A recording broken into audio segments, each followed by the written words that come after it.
This man right here is the best quarterback I have brought into the Buffalo Bulls in this dynasty. And today he makes his decision. Will he stay now that the time has come where he would become the starting quarterback, or will he transfer away? That is our biggest burning question, as there is a risk of David Ogbonna leaving. We could not meet the playing style deal breaker with passing yards per game. But today, it is off-season year 6. Welcome, everybody. So glad to be here for another off-season. It's been a while, but we are prepared for a new year as we try to move on from a season that saw our greatest success, but still, we have come into some postseason concerns. We have a 4-game losing streak now in conference title, bowl games. And the team that got us into this situation where we're winning, significantly more games than in the beginning is going to be losing a lot of players, including our top quarterback, our top running back, our top receiver, our top edge rusher. There's a long list of players that are going to move on, and we're hoping that there are some players that develop to take over their roles, fill in their shoes. But we are losing a number of great seniors this season. And the question now just is, who's the quarterback in year 6? If David Ogbonna chooses the transfer, it's probably going to be either Ray Elway or Eric Pacheco. We'd have to see on development. But given David Ogbonna is the best quarterback I've recruited, a 4-star player, freshman to sophomore is that greatest area of growth, I'm anticipating him being the top-rated quarterback on our roster, should he stay. So welcome everybody, year 6 off season with the Buffalo Bulls. How's everyone doing? Live right now on this fine Monday afternoon. If you're watching after the fact, you might want to check out the chapters down below and skip around to various parts of the stream if you're interested, or just kick back and enjoy the next couple hours as we set this team up for the 6th year in the dynasty. Are you nervous about the game tonight? I guess not answering right away is an answer, but I think the Vikings' best road to a Super Bowl included beating Detroit in Week 18, and they didn't do that. So now they've put themselves in a situation where they'd have to win against the Rams on the road in Philly, potentially on the road in Detroit. So I'm looking at it more as a total playoff package, because it really is all or nothing. Either you win the ring or you don't. And unless they, look like a different team tonight, ain't looking good. But been a great year. Been fun to watch them. Hope they can bounce back. Obviously, Darnold needs to play much better. We'll see. Any possibility of encouraging Kajus to transfer and then scheduling his new team next year? That is something I had actually thought about. I stopped using him. He's not the player I wanted him to be. I am interested in having Kajus, encourage him to transfer, which is a really nice euphemism for cutting. But, I think so. Because that's been on my mind now ever since he dropped that ball against Ohio State. Appreciate the super chat. He wouldn't go to another team? Junior and senior just disappear? I'd probably test it out anyway. Unless I get more people saying that's how it works, but I don't know.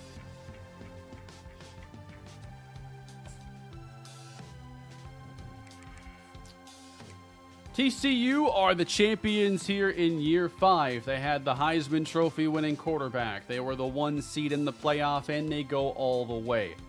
For us, we lose the conference championship, of course, for the 2nd straight year, and that was after an undefeated conference season. Bowling Green knocks us off by 14, and then the bowl game, man, was just a mess. It was a very difficult game. Their defense was really good.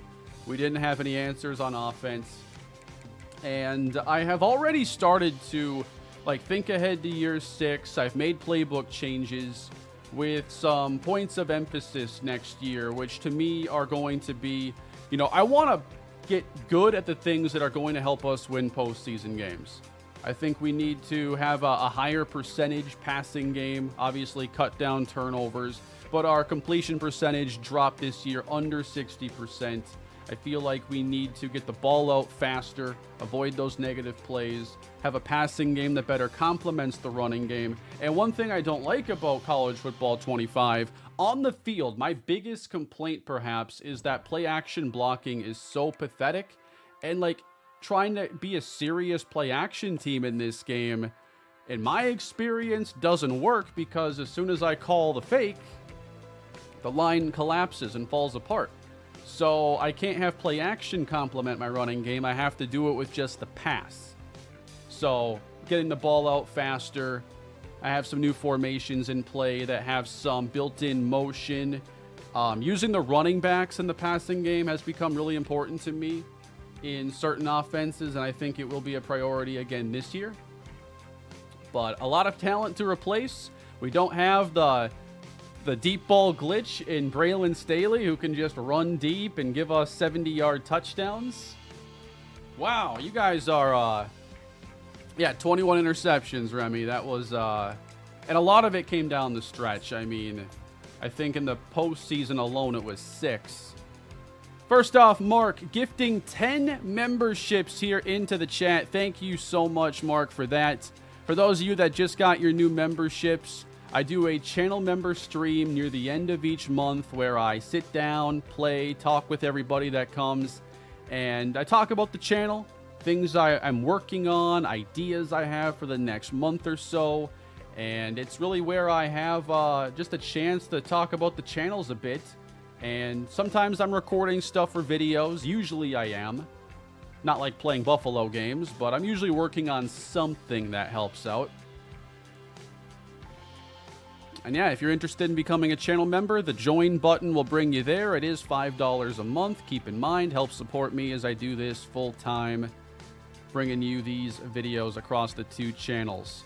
Catching up on some super chats here. Thank you guys so much. How much growth opportunity do Elway and Babineau have in their rating caps? Feels like Pacheco was pretty capped out. So Babineau, when I first got him, I thought he'd be a long-term quarterback, but his caps weren't very good. So he's kind of, unable to really develop much. I might want to explore even a position change if that's the case. For Elway, I think there's better potential. Let's see here. IQ can go up, but like the core ratings we'd really care about being like accuracy or arm strength might not be moving a whole lot.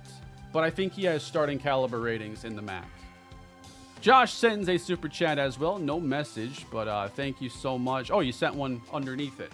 Glad I could find that. Been watching since Madden 12 franchise. I was in 7th grade. I am now 26. From 7th grade to 26. And this stream is getting me through the last hour of work. That's what I'm talking about. I'm here for you. Appreciate it, Josh.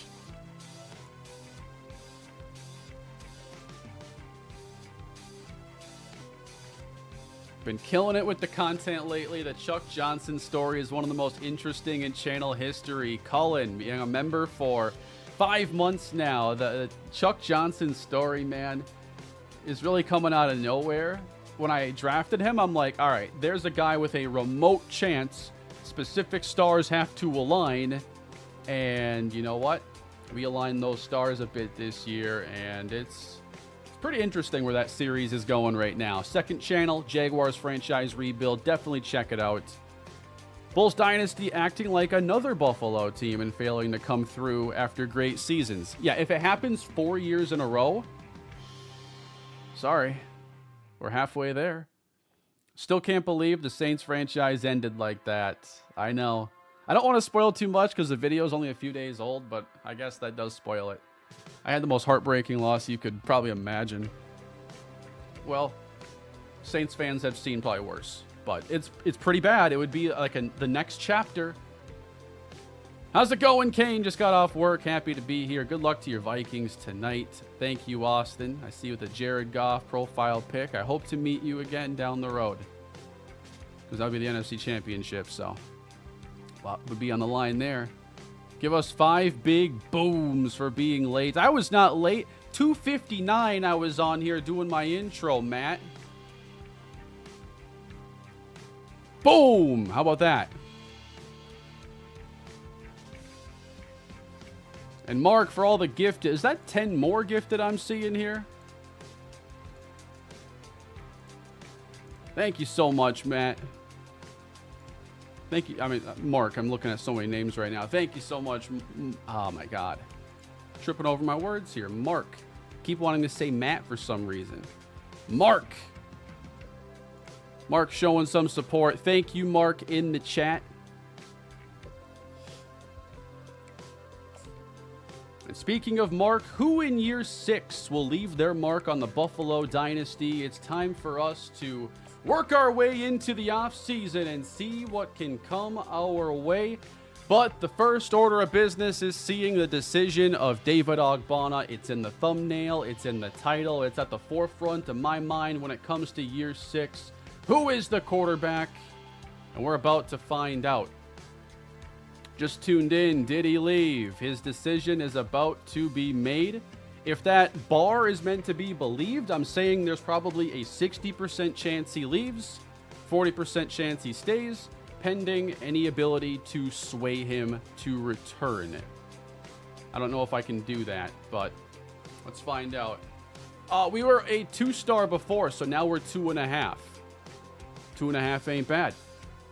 So, 4-star David Ogbonna, who could be the quarterback of our future. His decision is ultimately, I believe he has chosen to stay.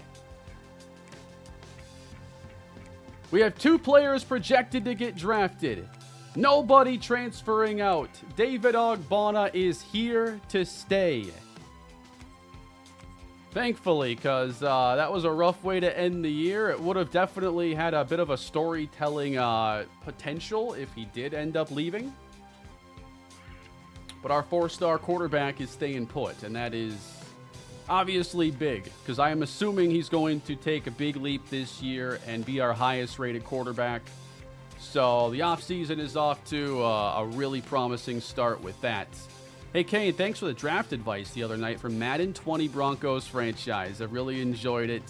DJ and Michael Lewis are going to kill it for me. Yeah, Michael Lewis was a dog in there, too. I had forgot about Donovan Jennings until you sent that screenshot, so I was happy to see that. You're using the real draft classes that Blackjack made. Those were so fun. How much did you pay him, Kane? Hey, every team has an NIL budget. You know, maybe Josh Allen stepped in and said, hey, great quarterbacks don't leave Buffalo. You're staying put.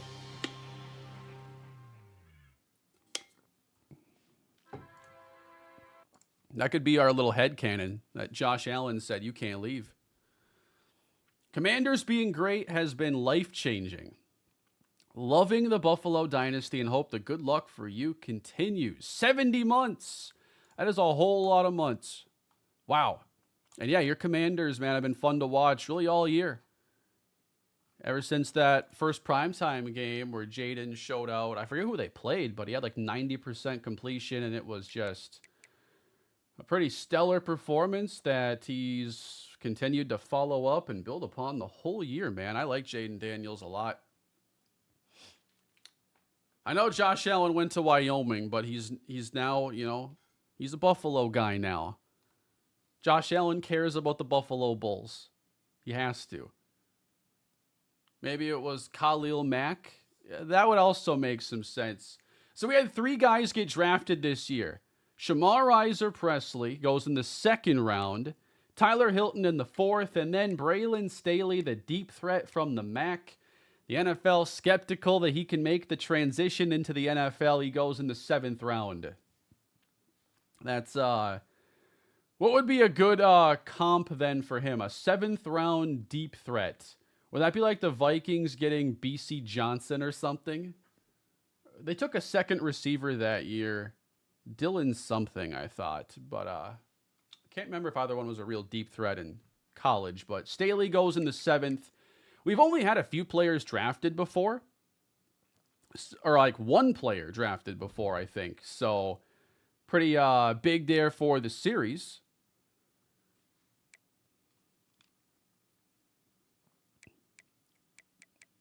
And then we got, let's look at our roster quick and just see, like, as far as the portal goes this year, what do we feel like we need to do? Quarterback doesn't seem important there. I think having all these freshman running backs, we might want to look at a transfer there.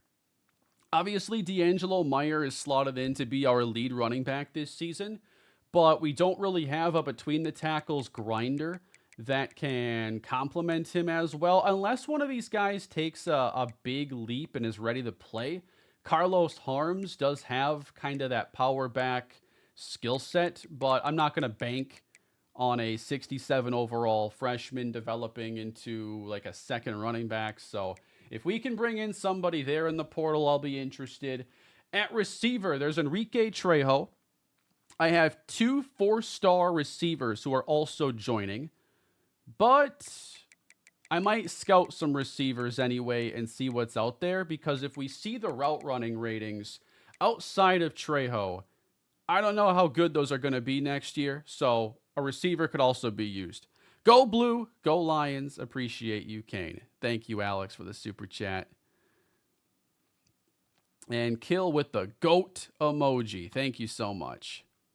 I'm assuming that is for David Ogbonna. An investment in David Ogbonna's future.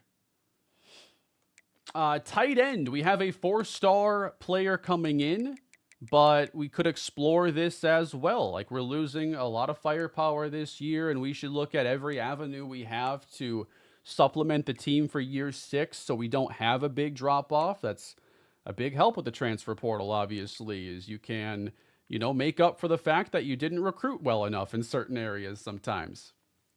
So, edge rush then, a couple guys returning. A few 4-stars are going to be joining the team. But as far as like starters for next year, Antoine Gatto looks really solid there. Jermichael Humphreys, I wouldn't say this is a high priority to bring in somebody in the portal for the first time. At D-tackle, we lose our best in Penei Fuimauno. I will probably always be interested because other schools are capable of getting certain linemen that we're just not really recruiting yet. Like big, complete skill sets, power rushers with great strength, game-wrecking type of players. We're not bringing those guys to Buffalo in right now, so I'll take a look. Linebacker, I think we're going to be able to weather the storm there, losing Ladarius Kennedy. At cornerback, probably always going to take a look because we don't have a lot of elite athletes that are developed. Notice down here we have these 2 red shirts that are great athletes. That was a priority. But I don't know how ready they'll be to start this coming season. And then at safety, we do lose Xavier Leonard. So we could have Kalen Meekins, Brenton Lampman next year starting. Let's go take a look at what we can do.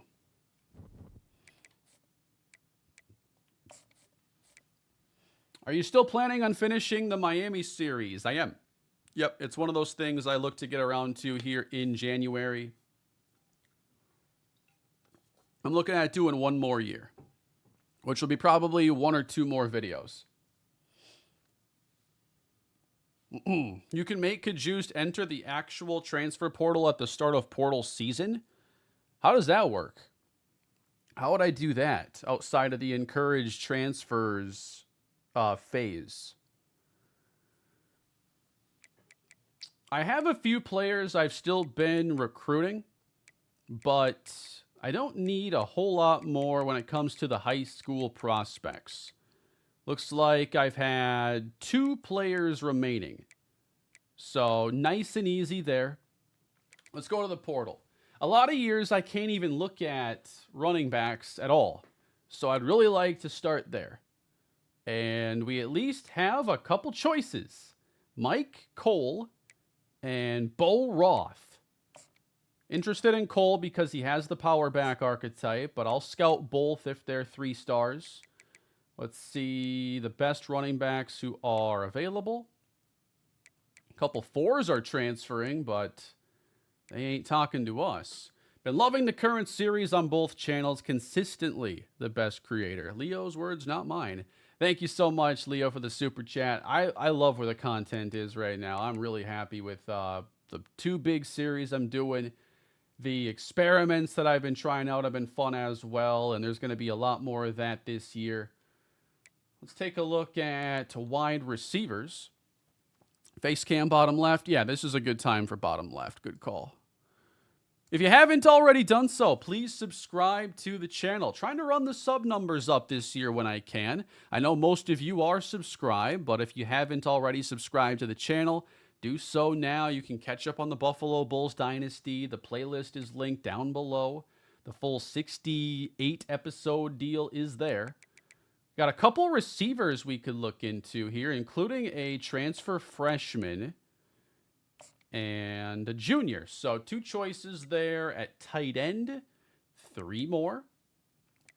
Blocking, possession. I'm going to focus on Rashad Ebiketie. What is the future at center with Tyler Hilton getting drafted? Thank you, Mark, for the continued super chats and all the gifted today. I do have Chet Sanders still. He's like a low to mid 70s.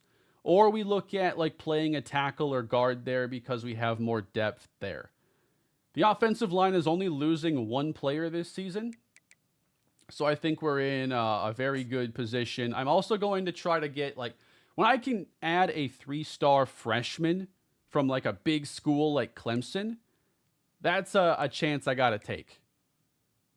To potentially have somebody else that develops fairly well. So I'm looking at what school these guys are coming from in a lot of cases and assuming they're at least a higher overall. Which conference path are you looking to go with the Bulls? Is it straight to the Big Ten? Started watching you at the start of Kalispell Dynasty. You got me into realistic rebuilding. The GOAT.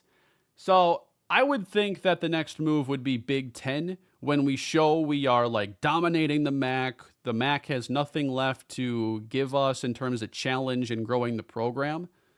But I wouldn't anticipate another conference between the two. I think that they're just 1 level separates them. And given like the Big Ten teams are Midwest and up north, even like Rutgers, Maryland is more so in our region, that would be the route I want to go. ACC does have some schools there as well, but to me, Big Ten has always been the plan.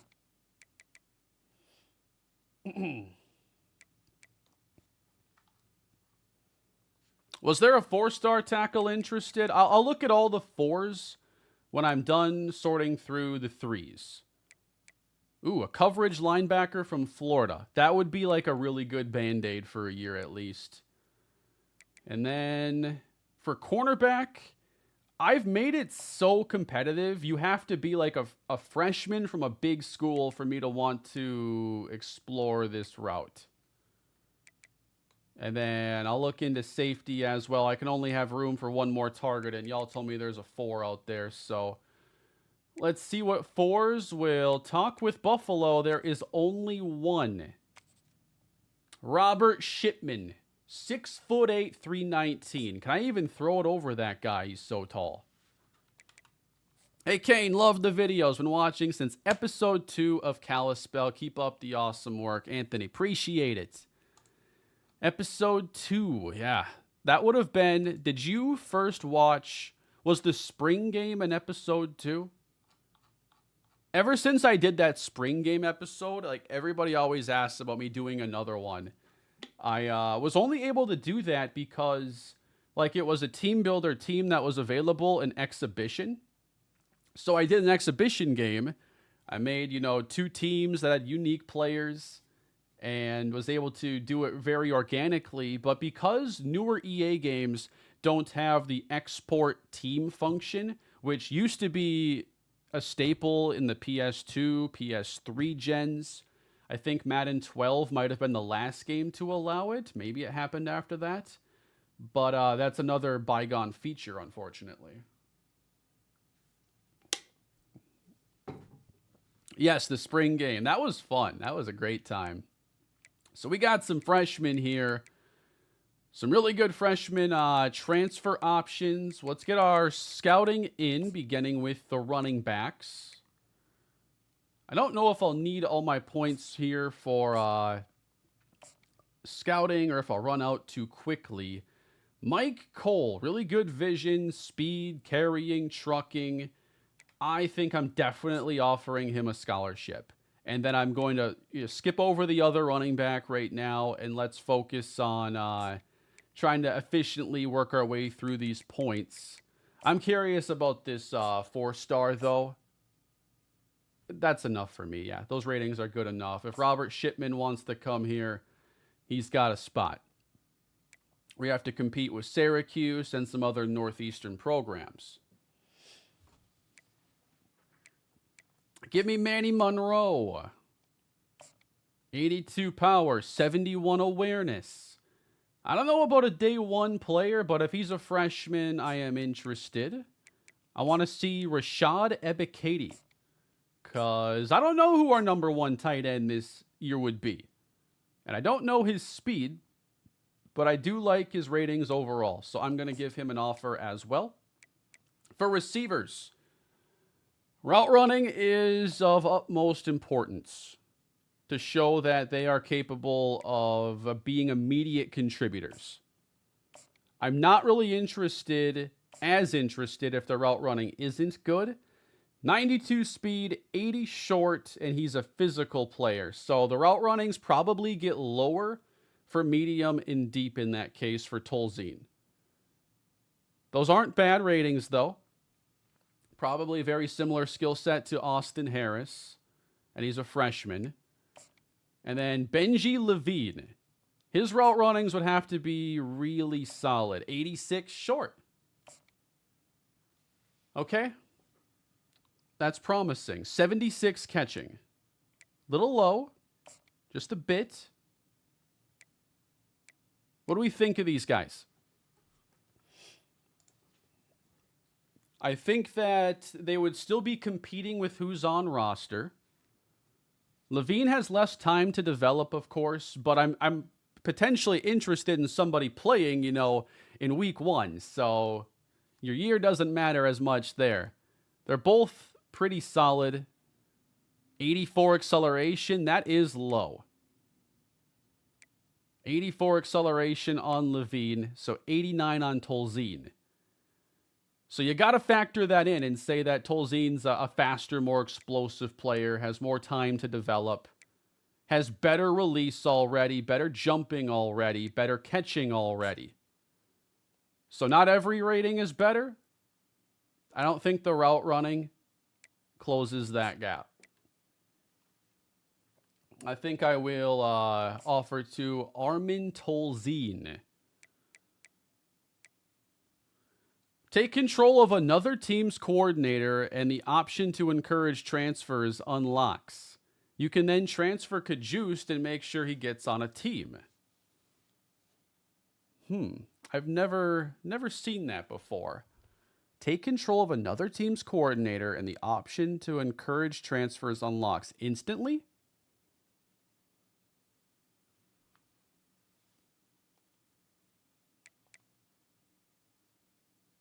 Huh.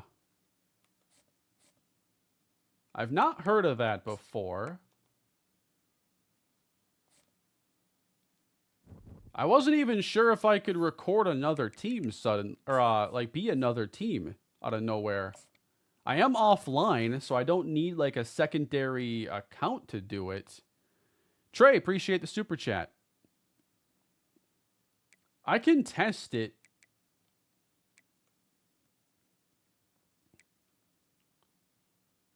Let me take over a team we'll probably never play here. New Mexico State. So you said if I take over another team's coordinator.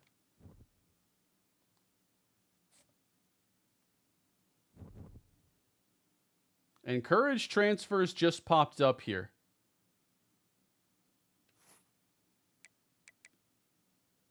So then if I switch back... First of all, when I'm done here, can I, retire this character? How would that work? I switch to Buffalo. I can? Okay.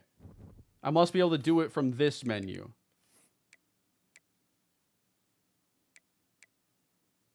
I'm not getting the encouraged transfers on this screen.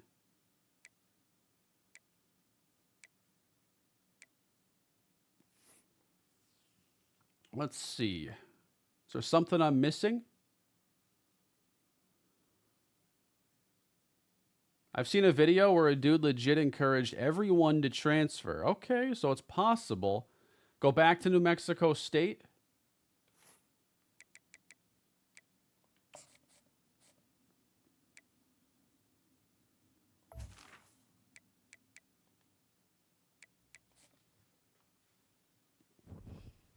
If I click encourage transfers, can I switch teams somehow? I'm fairly certain you can only do it for New Mexico State, so I could encourage transfers for a different team. Quick question. When on defense, are you using the D-line's pass rush moves or just having one of them selected because I have to?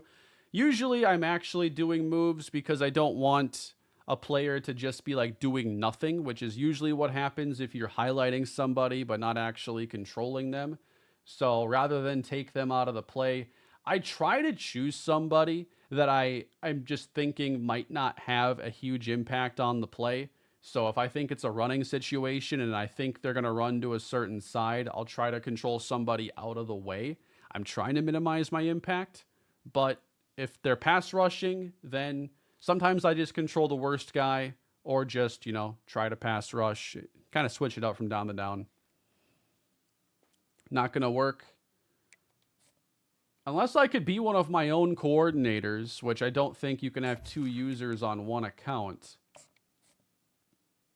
Do you still have the playbook available to download? I should.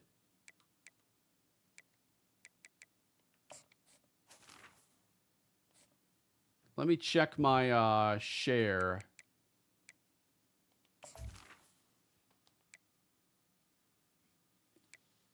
Where would I see my stuff here? In the download center? Keep in mind, shout out Not the Expert, popping up right there, 10K downloads. My sharings. So I've put up a couple renditions of the playbook. Have 120 people really downloaded it? Do you guys really like the playbooks that much? Because I got a new one for you. See that? Updated on the 11th. I got one for you. This is going to be Buffalo YR6, okay?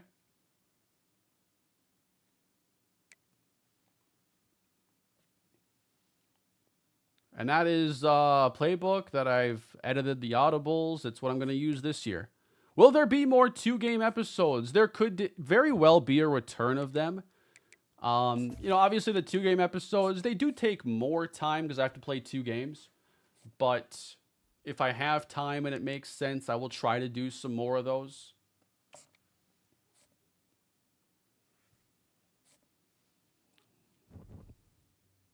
You want to see the new one? We'll probably do some practice gameplay where I can go over what I've added to the playbook later on.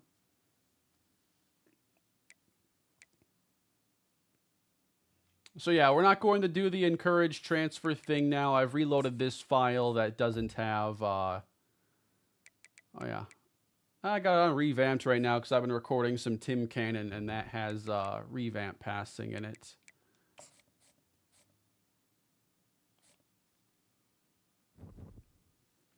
New Mexico Dynasty. I didn't think so many had downloaded the playbook before. Over 100 people downloaded that one, though.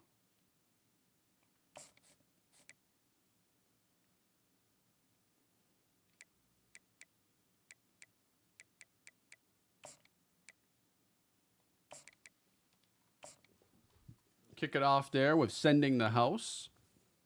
Nothing like watching a Kane stream while trying to 100% Spider-Man. It should be a crime that I haven't played the new Spider-Man games yet.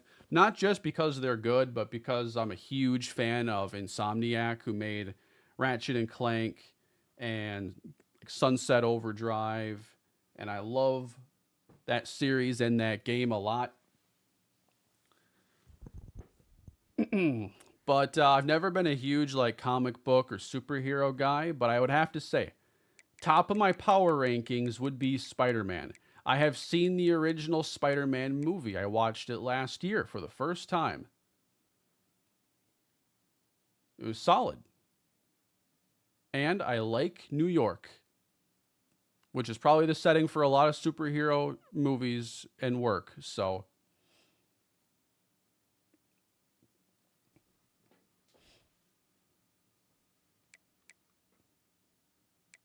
actually, I'm going to keep all the transfer guys down here as per tradition. Just trying to see how many points I'll have if I send the house for all these guys that I do have offered. Manny Monroe.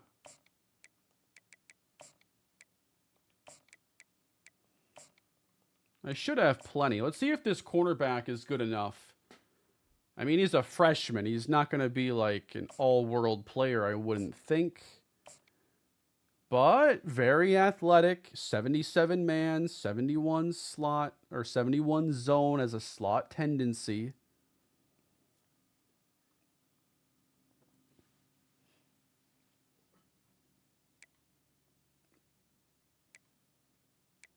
Yeah, can't have too many good cornerbacks. No one ever complained that they had too many. Very competitive roster we have. Let's see if James Jackson looks promising. Enough to make the team. I like the strength. 72 run block, 74 pass block. We could use just more depth in general when it comes to building up the future of the offensive line. I'm probably going to let Levine go. I'm not going to try to bring in everyone I can. And then Russell McFoy was a coverage linebacker. I was mostly interested. Okay, 94 speed's pretty fast.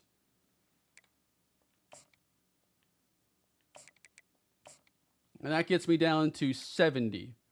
So I can add on a few extra points to a few of these players. Just going to go by the priorities here. Yeah, 750 hours, man. I feel rich. Recruiting with 300 hours in the beginning, man. That was tough. I really hope, though, in next year's game, or this year's game, I guess, I'd like there to be some, like, recruiting difficulty options. Especially because the way these games often work is that kind of, like, the more you do it, the better you get. And then before you know it, you're almost too good for your own good, and it detracts from, like, the fun. I don't have those reps. I'm not as good as most that are cranking out these 10-year rebuilds left and right. So I don't have that same experience. But I would like more ways to control the difficulty.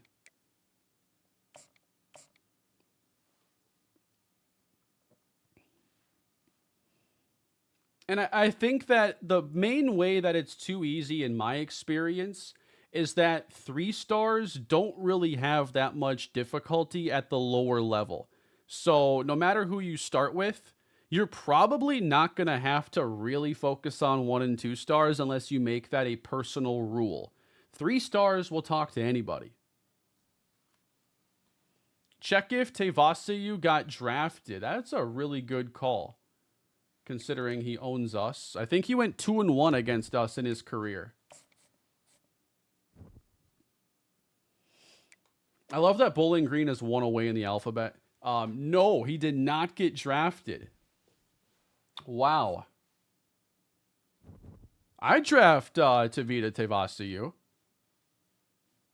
Absolutely.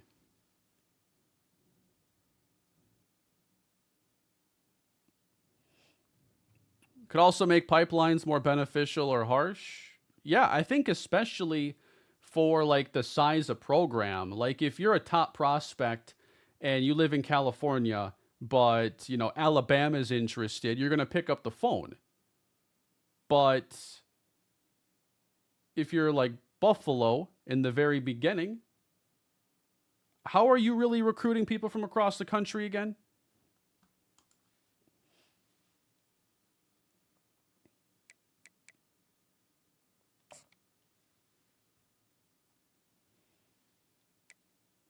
He goes undrafted to the Steelers, and he becomes the next Duck Hodges.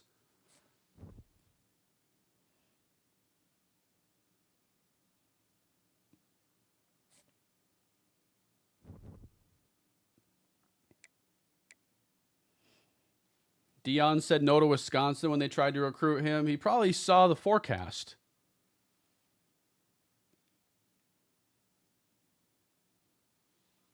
Dion didn't want to tackle. Imagine him having to tackle when it's like 25 degrees out and he's playing Michigan.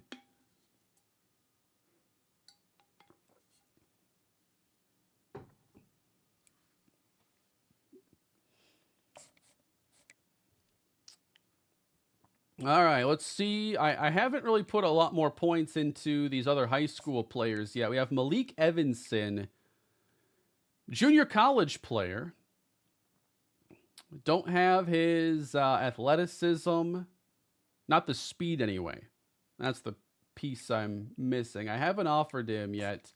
Carlos Harmon, 3-star gem athlete. So that checks a lot of boxes right there. 92 speed, okay acceleration. I am interested. I did offer a scholarship already. Ohio State has suddenly joined the battle. I might have to put some points there if I really want him and try to get all the gems I can. Got locked out by Bull Roth. Okay.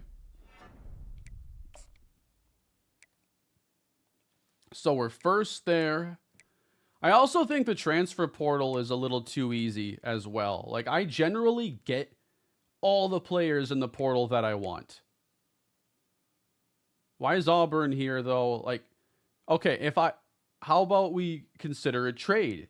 You can have Tyreek Carmona, but we get the 94 overall or the 94 speed linebacker, man. I may have to work out some complimentary visits here on the defensive end. So we will schedule his visit here in week 2. Championship contender is an A. Boy, how the times have changed in this dynasty. And then Manny Monroe should be a complimentary visit.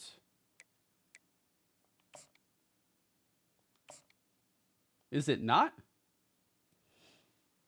You might have saw, but got River Craycraft to become a star for me, and Jason Kelsey said yes.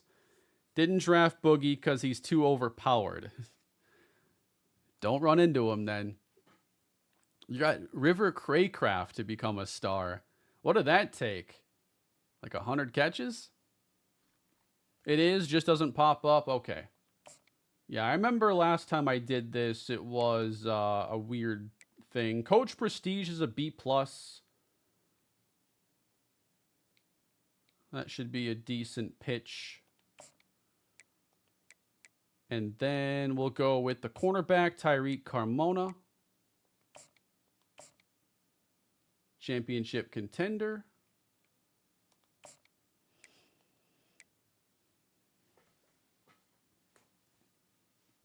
And then the offensive players could come in the following week. So I'll spend points on week 3 for Mike Cole.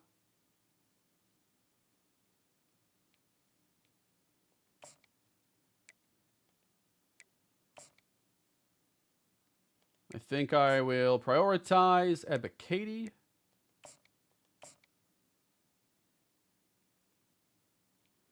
If I get Mike Cole, though, in my head, I'm just going to be calling him Mike Cole Pruitt because it's so close to Michael Pruitt's name. Late to the stream, anything of note I missed? David Ogbonna has chosen to stay. He is not leaving us. Not today, anyway. Now, if next year I can't satisfy his passing yardage want and motivation, then maybe he does. But today we are safe.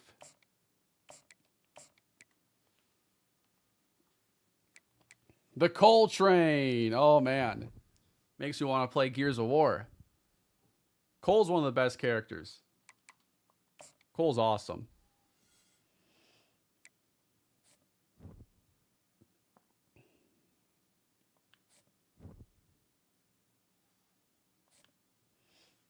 All right. I'm going to grab some more water. So if you don't mind, I'm going to... I'll leave y'all with the chair like you love so much. I'm also going to hit this insert ad button. So I'll be back in just a moment.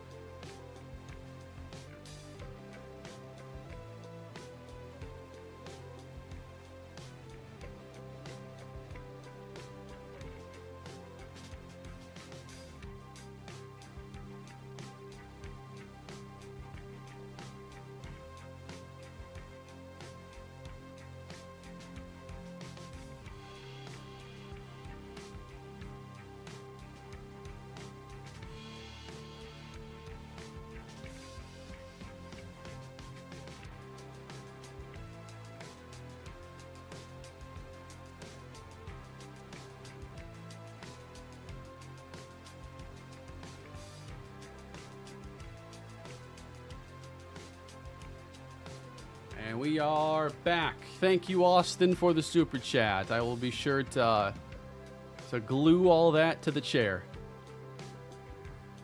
How long is the ad? It shouldn't be long, I don't think. I can't see it on my end, so I'm imagining it's over or close to over. Run up the likes for the chair. Hey, you heard the man. Please drop a like on the stream and subscribe if you haven't already. These streams tend to be one of the greatest ways to boost the sub count, so I always hope that I can do that with each off-season. Don't have it for premium. Hey, premium helps us out too. Premium's great for YouTubers.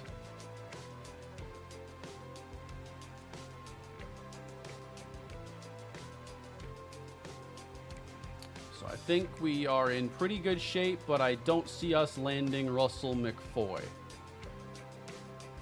That would have been nice. And suddenly James Jackson favoring the Dogs. Armin Tolzien favoring Bama. The game heard me. You know, you think the portal's too easy? Take this, and we're taking your top guy. I think the top 25 system could still use some work. My UConn got ranked high a few times without any big competition during the season.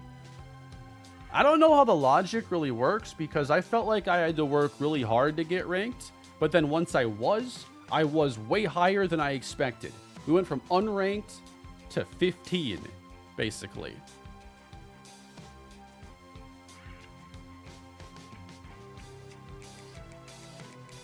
I may check out if there are other linebackers then, because that's kind of heartbreaking.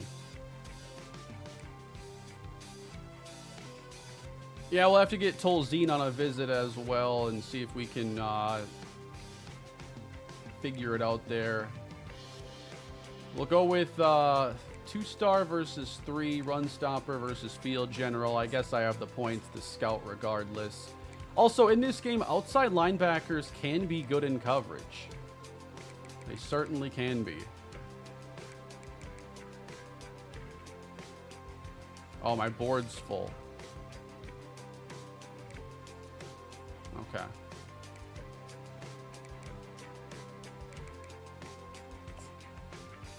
No, I'm probably not winning that battle. Or that one. Probably too late to really try there. Let me make sure I get Tolzien in on visit. That might give us the edge over Bama.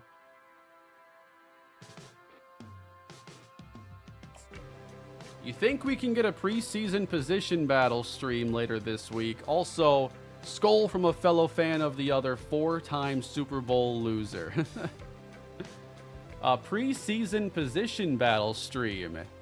Possibly, if there are position battles that make sense, then I would love to do that, because I probably won't have a ton of time to do it today.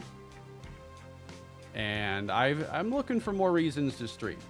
So I'll have to consider that. We could have a lot of log jams on this team. And that would be a very nice way to go about it. Thank you, Mike. Currently at the beginning of the stream, thanks for the hundreds of hours of entertainment over the years. Thank you, Pierre. In 50 minutes. Appreciate that super chat. And all the super chats, memberships, and everybody just here chilling, hanging out.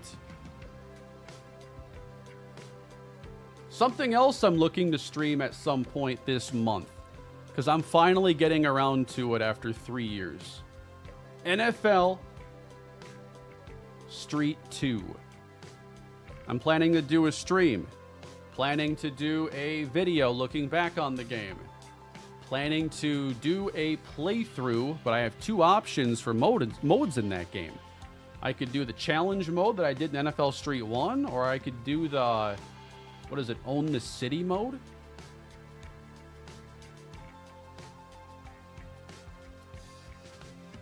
Yeah, I'm going to be doing NFL Street 2 on the 2nd channel this year. Not going to be like a long-running series, but I'm finally getting to it. It's high on the priorities. I at least wanted to do that introduction stream at some point this month. It was a January objective of mine. The first playthrough was fun, and then I waited 3 years.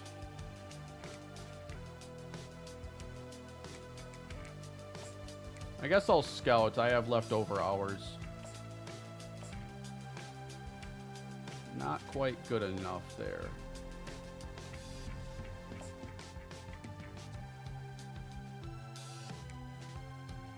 Can't imagine the 2 stars all that interesting. Nothing too special. Anything else out there?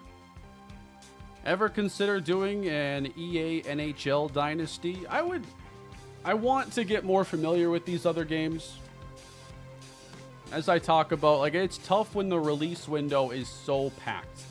Because Madden, 2K, NHL, EAFC all come out in like, what is it, like 40 days, 50 days? Like a whole bunched up window there.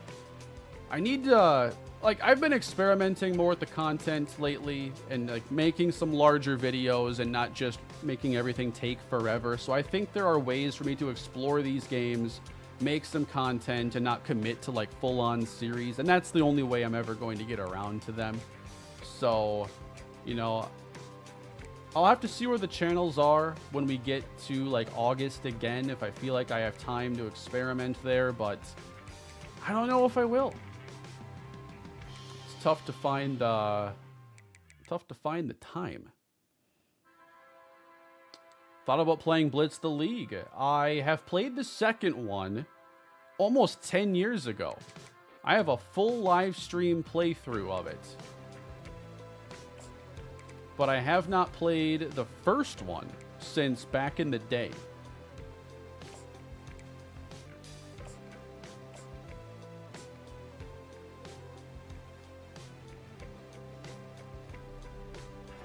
I think I have more points than I know what to do with right now.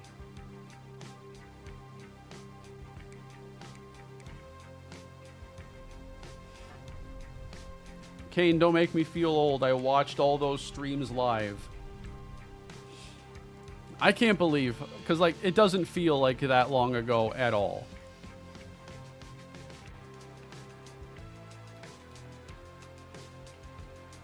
Blitz the League 2 campaign is a playlist on my channel. Oh God. It was 11 years ago.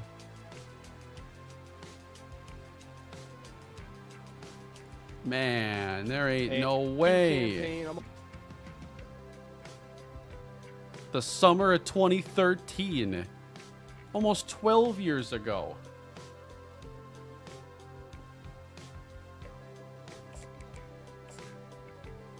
There ain't no way. We had to have missed some years. By the way, I need to be hard selling here. What am I doing?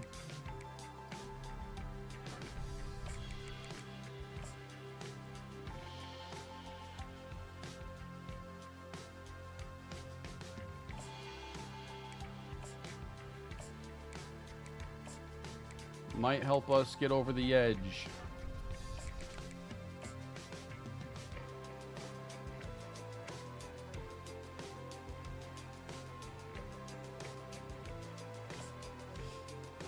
Almost 12 years since I simulated that. I remember your non-sports content like Octodad. Yeah, and I've had the itch the last couple years to like make a third channel just for when I want it for other games. I haven't made it because I haven't really had a plan for it. And it probably wouldn't get uploaded on super often. But to have another outlet to potentially make the occasional video. I mean, I have a whole wall of games behind me. And that ain't all of them. Which way do I have to turn this thing? Yeah, I mean, come on now. That's not all of them.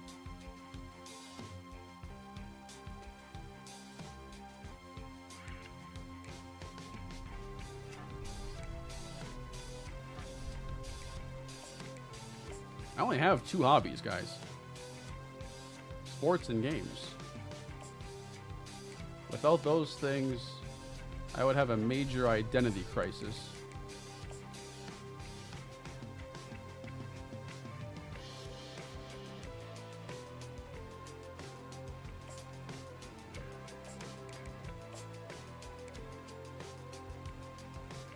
Oh yeah, Midnight. I remember you telling me to check out Red Dead 2 online. I don't see that recommended very often from people. People usually say it wasn't supported or wasn't very good. I'm sure like right now I'd jump in there and I'd be fresh meat. That's like a game that feels bad to have on the backlog. I've restarted Red Dead a few times. Love it. I just always end up playing it, dropping it for a while, coming back, forget how to play, start it over, play through the snowy section again. I actually like the intro hours. I love the first 15, 20 hours of Red Dead in the snow and stuff. I love it. You got to turn those games into tax deductions. Would you change that about me? All I could think of was Eli Arrington talking about avoiding taxes. Thank you, Mark. I might have to make that channel and at least experiment with something on there. Because like obviously I replay a lot of games when it's been a while. And one of my favorite, most instrumental games of all time is Ratchet & Clank 3 Up Your Arsenal. And part of the reason I haven't replayed it is because I kind of always had this thought that I would replay it for content. And I haven't, done it. Let's hope with this one.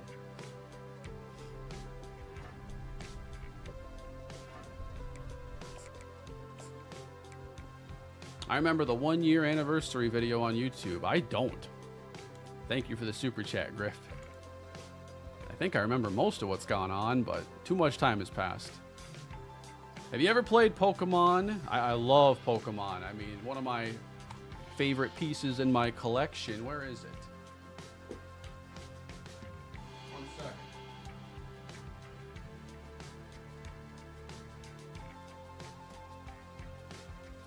A couple summers ago, I go into a GameStop. I couldn't believe one of these was in there. CIB, Soul Silver, legit. Absolutely had to have it. Like $50 under price charting too.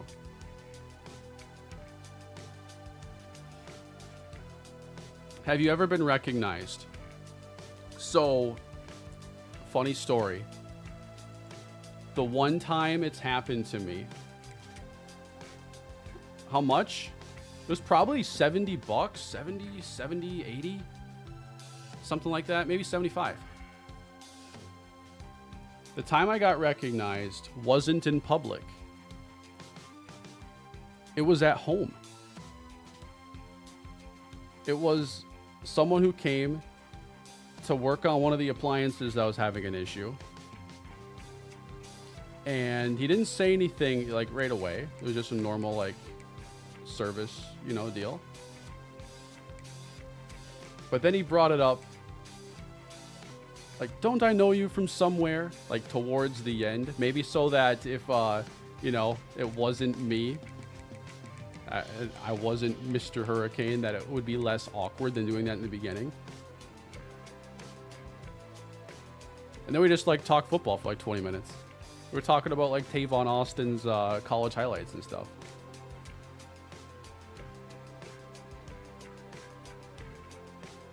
So yeah, that was different.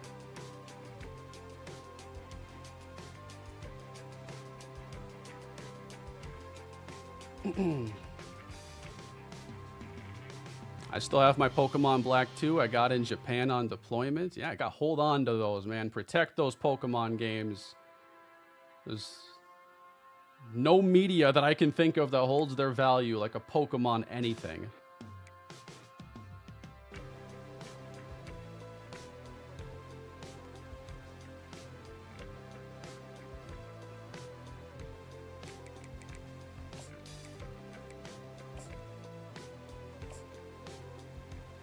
Still mad at the younger version of me for getting rid of any of my Pokemon stuff. And I can only think of the trash I probably traded it in for. Because I needed the 20 bucks, you know, for probably a game I played for 4.5 hours or something. Probably chasing the feelings that the Pokemon game gave me and couldn't be delivered upon.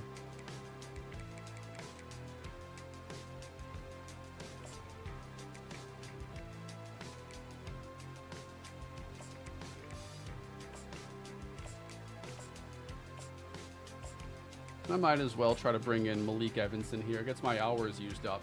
Would love to see a Kane Pokemon playthrough and or Nuzlocke from a viewer who remembers the original UTSA Dynasty, and the shout out from the UTSA players. That was still one of the coolest things that's ever happened in my YouTube career, and that was, you know, 12 years ago.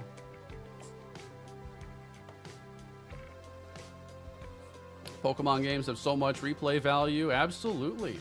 And the fact that there are ways to like bring Pokemon from gen to gen, you know, to me it has like infinite replay value there, especially because you can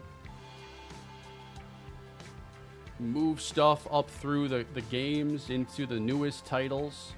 And who knows, maybe one day there'll be a something they drop feature wise in a game where you're like glad you saved all these old Pokemon from all the past playthroughs and everything. So we had Armin Tolzien at wide receiver, Rashad Ebekati at tight end, Manny Monroe, Tyreek Carmona. We are busy in the portal this year. The 4-star Robert Shipman. We did end up see Russell McFoy chose Auburn. We did not get everybody. How come you keep guys on the that are committed? Decommits almost never happen. If I'm not using the space, if I don't need it for something, I'll just leave them there. I didn't feel like I needed the space too badly.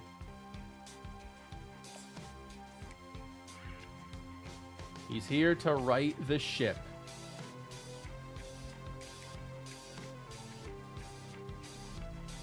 So we also missed on the 3-star James Jackson. That's okay. I'm still trying to get Mike Cole, and I'm a little worried that USC could have a big week because they just made up a ton of ground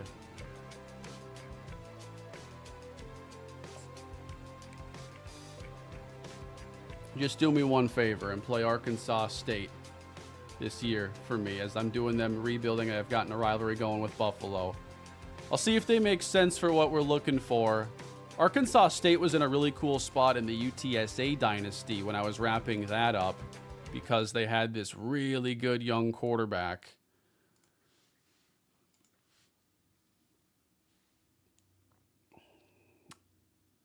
Only 50 points might not be enough here at the running back position. What would it take for me to boost my my points there? Because I'm sitting on 10.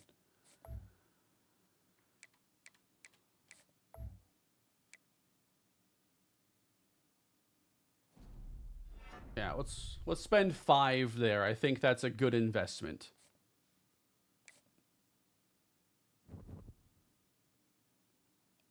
I'm not really a UFC fan. I haven't watched any fights or anything in a long time. Was never, like, huge into it. I used to watch, like, pro wrestling, which is the closest thing to it, I guess. But I haven't really watched WWE in a long time either, consistently. All right, a few extra points to fight back against the Trojan army here. We'll see if our effort is fruitful or not. Yeah, the ending of UTSA could have been better, but I really did not recruit offensive line very well, and I didn't think it was going to be that good of a season to really get into. Carlos Harmon. Malik Evanson. We miss on Mike Cole. Oh, he goes to USC. So that would have really helped us out at running back. But I guess we'll have to see if we really need it. We get Carlos Harmon. We have some guys, but will they develop? We'll see. I'm worried that we don't have like a really good power back. The class, though, I think is pretty good. As someone who has played every Pokemon game, I highly recommend the fan-made Pokemon Infinite Fusion. Felt like playing Pokemon for the first time all over again. I've definitely heard of that. I'll have to check that out sometime. Infinite, let me just create a tab for it. Infinite Fusion.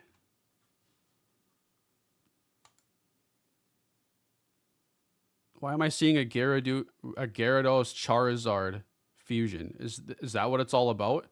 You can fuse any Pokemon together? Oh my god. What is the typing of a Charados? Fire, water, flying?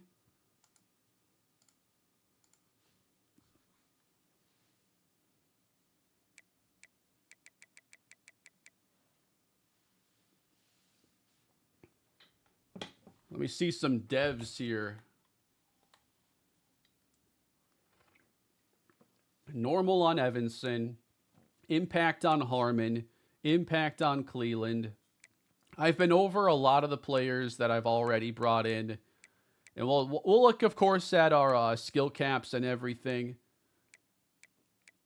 Do have a couple elites in there.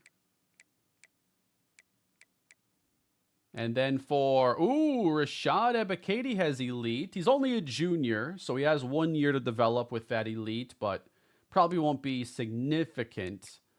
And then the freshmen have impact in 2 cases, star in the other.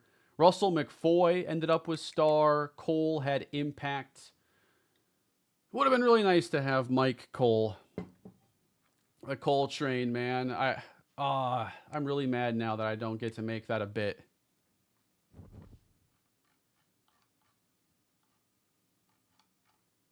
Come on, scroll to the bottom.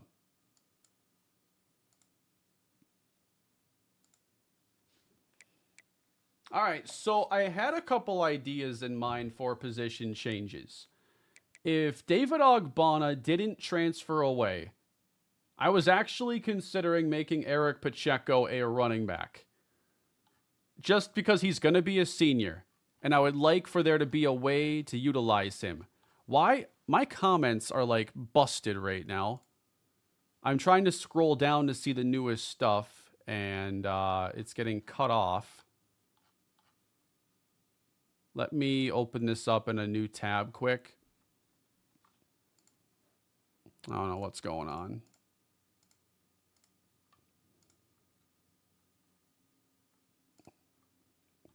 But what do we think about the possibilities of Eric Pacheco playing a little running back? Let me fire up some more music here in the background. How do you spike the ball? This is an emergency drill. When your play is over, hold... Is it square? Chat, help out our guy here, Brandon. I think it's square. What are his running back skills? Average athlete, prime halfback pass guy, turbo square RB spike. Pacheco has 81 juke, 75 spin, 91 vision. I mean, he doesn't really have power skills, and he's not like a super athlete, so it's hard to say if he'd really get a lot of playing time there anyway. But I could move him to running back is just an option. Also, what else can Babineau play? Because he's kind of capped out as a quarterback, and he won't make a huge impact there. So running back is his next highest. But...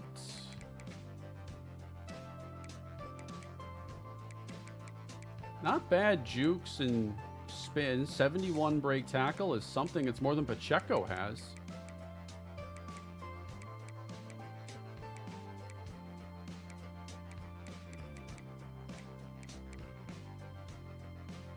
Just as a way to use some of these guys that aren't going to play. Yeah, Babineau is capped.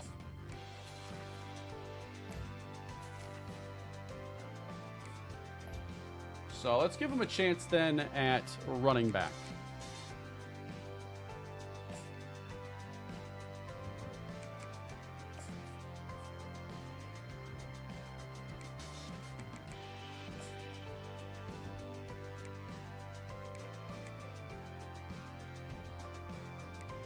Here are the running backs now on roster. D'Angelo Meyer now a sophomore. At wide receiver. Ooh, the freshmen are 74s. Not bad. Now, these guys are going to develop. This is a pre-development universe we're in. 98 speed on Oscar McNabb. We found the next Braylon Staley, and he has 3 physical abilities, including layout. Okay. Oscar McNabb is probably going to play as a freshman. 88 spec catch, too. Already one of the best on the team. Oh, boy. New Staley just dropped, guys. This is going to be awesome.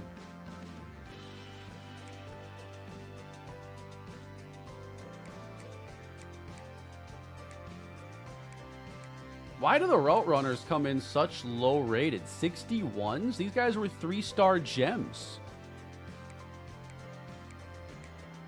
Are you still using Mat 10 sliders in this dynasty? I am, with probably a couple tweaks. I have, let's see. CPU run blocking, I think 5 higher than he does. It's probably the only major difference.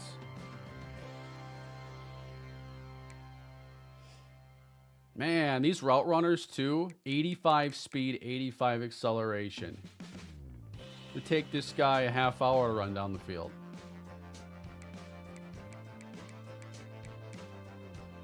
Man, they really made the route runners stink. At tight end, ooh, 87 on Ep.68. 87 speed with 82 acceleration. Rashad Ep.68. 85 catching. He immediately has the best speed, the best hands. Not everything else, you know, will be the best. But I think he's going to have a chance to start. And then, how about the tackle I brought in? How good is he? 89. Robert Shipman in 89. So depending on how development goes, he could have a starting tackle job. Wow. This is pretty cool. Ooh, Vince Scotland Williamson, 77 overall on day one. One of our top recruits. Let's see the DNs.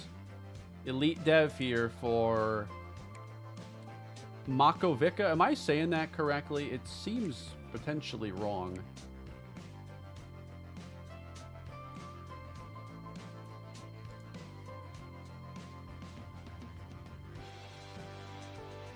The Mako Shark himself.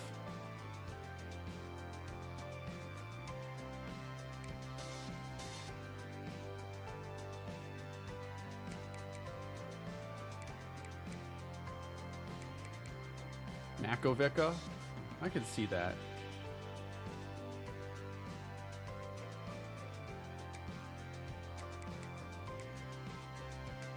I really want to see what Vince Scotland Williamson's name looks like on the uniform, because that's got to be the longest name I've come across so far.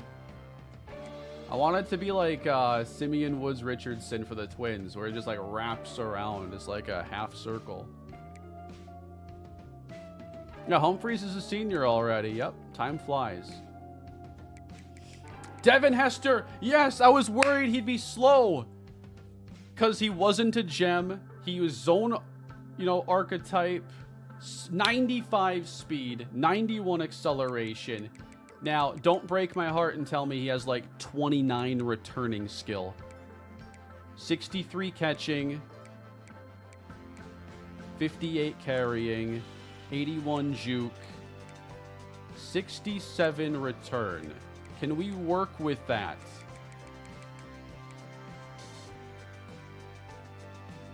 Also, does he have any two-way playability? Doesn't seem so.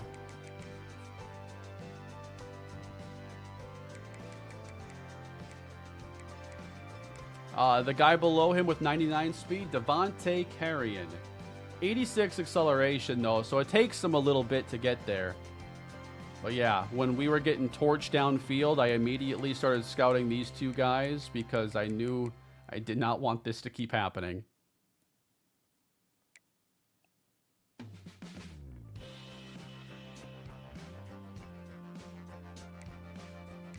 New punter is a 67, 90 power, 90 kick accuracy. Yeah, I think that our incoming freshman class is really cool. Let's see if there's anything else I want to actually change positions on. No. A lot of receivers, a lot of receivers.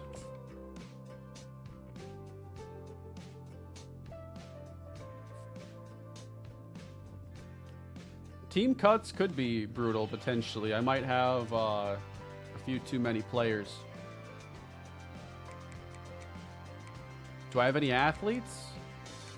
This year, I don't think I was as heavy on them. I only have Carlos Harmon, and I thought he was a running back. He could be a linebacker, maybe. They have him as a speed rusher. Fullback is his top position. That's a new one. Halfback is a 64. All right, so let's see what we really have here.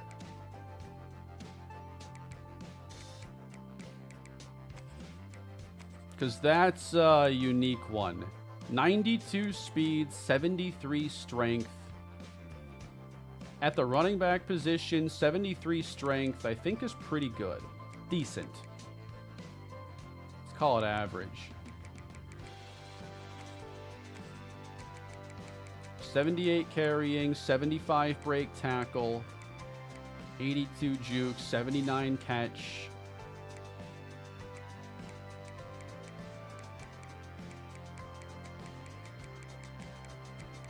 His block shed is only a 44. His pass rushing is solid. He could be a 5'9" edge rusher. He could be the Poona Ford of speed rushing. He can actually cover. So now I'm thinking he's an edge rusher, fullback, safety hybrid. The first three-way player. You know how like they called Skull and Bones the first 4A game? Carlos Harmon, the first three-way player.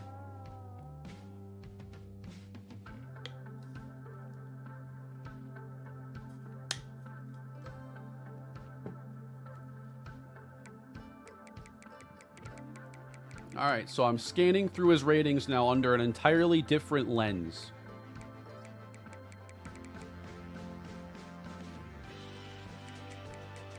I think he's a defensive player.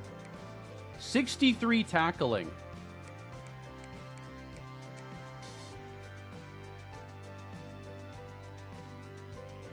This guy is so weird. He's one of the weirdest athletes I've ever seen.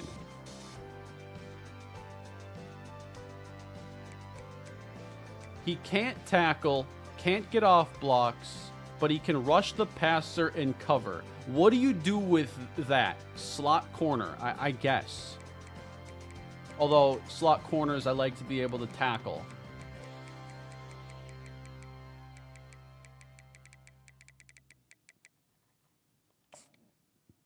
Either way, he's not getting playing time at 64 overall, so he's going to have to stick somewhere. Blitzing, coverage, linebacker, safety, fullback, edge rusher.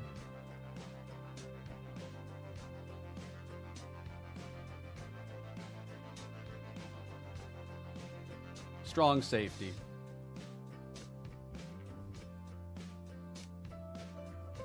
Monster back. What a weird player. I feel like I've seen most of the archetypes in this game. I've spotted so many patterns. That is the weirdest player I've come across. I know every year I get asked about like Austin Harris changing positions because he's kind of capped at wide receiver. I don't like his blocking enough at tight end.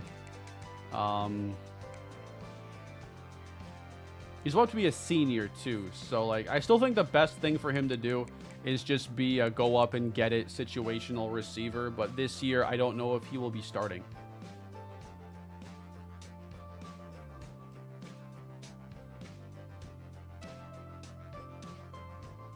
And if I move his position, he loses that 50-50 ability.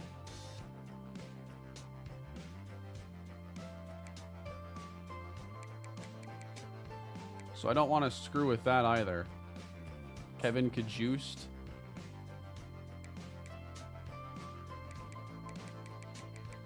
Nope, the only position he can screw stuff up at is tight end, apparently.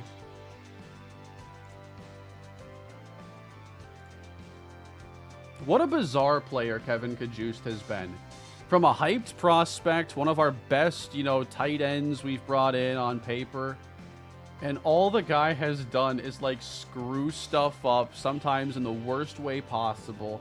Drop passes, gotten called for penalties. I don't understand.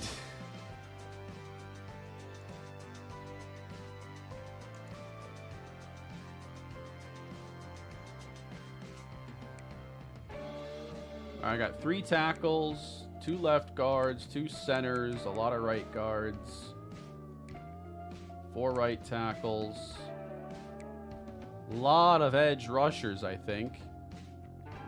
Heldy, I appreciate you becoming a new member on the channel. I really wish my live streaming command center would load so I can keep track of some of this stuff better. Maybe I have it back. Drop a like if you haven't done so already, please. Switch up the music. Got you.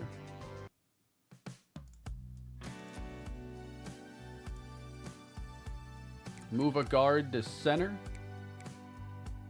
If I do that, I'm going to pick somebody who doesn't have any abilities first off. Steven Daniels, 86 strength. Handles finesse better than power. I actually think Steven Daniels is a good option for center.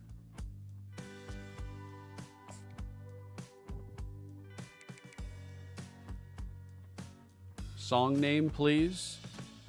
This is in the YouTube audio library, as all my music is, called Night Shift. Oh yeah, we got to check out Amir Quarterman, don't we? And move him to D tackle. He's going to open with 69 speed, 78 acceleration. Not much of a pass rushing skill set. 81 block shed. So to me, Penei Fuimauno is kind of his archetype. He's a rare player who's just like, he's not an athlete, but he's also not at his best position by default.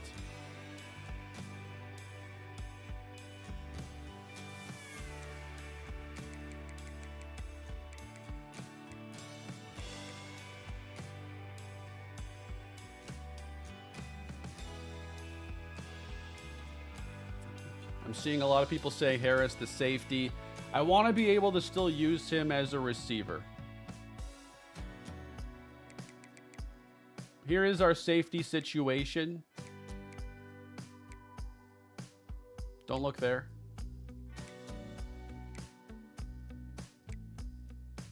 If I move Kalen Meekins to strong safety, will it clear out his abilities?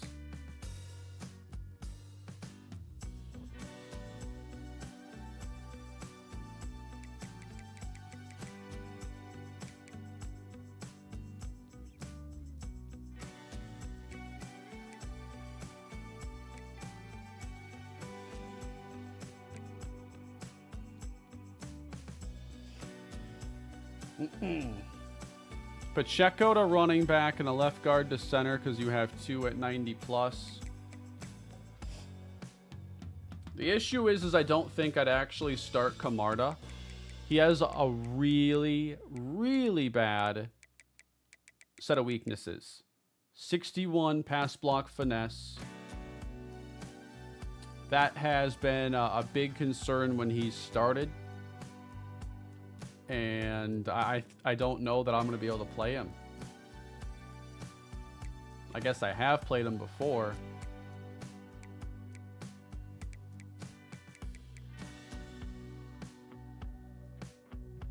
Let me check out something quick, because I want to see if I move a player from like free safety to strong safety if he loses his abilities. Because I want to move Kalen Meekins, and he has two abilities I don't want to lose. I do still have off the training, I do.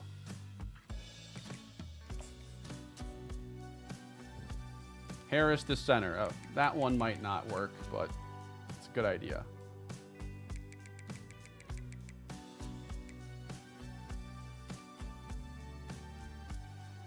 All right, so we'll move Kalen Meekins, who has 3 abilities, to strong safety. They're still there. Okay, that's good.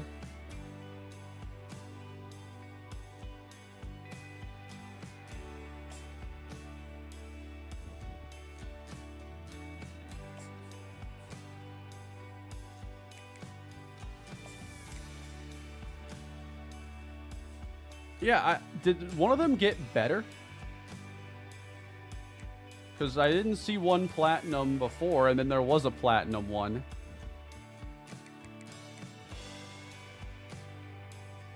I don't know why it would have gotten better, but that's good news. They almost always get better.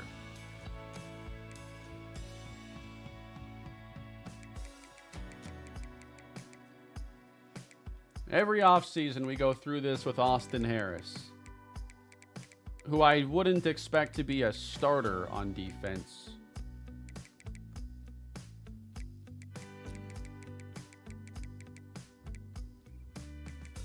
Like, what is his zone coverage?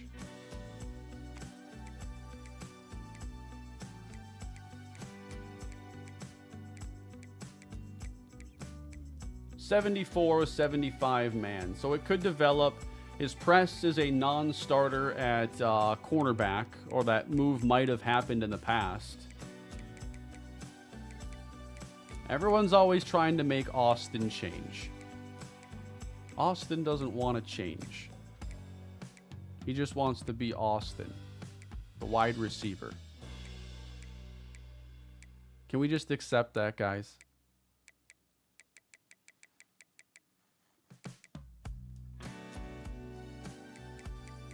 Would you change that about him? Not really.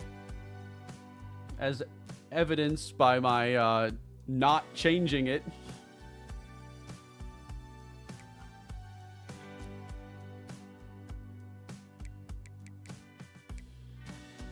I got a little carried away with the pass rushers this year, I think. I got so many D tackles.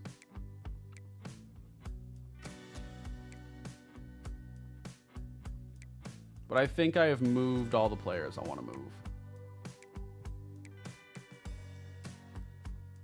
How much did I miss? I'm scared. Garrett, this is all you need to know.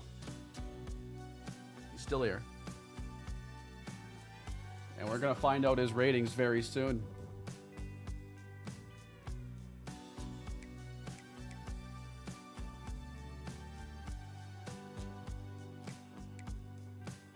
Pacheco. Okay, how come the Pacheco to halfback stuff is starting up again?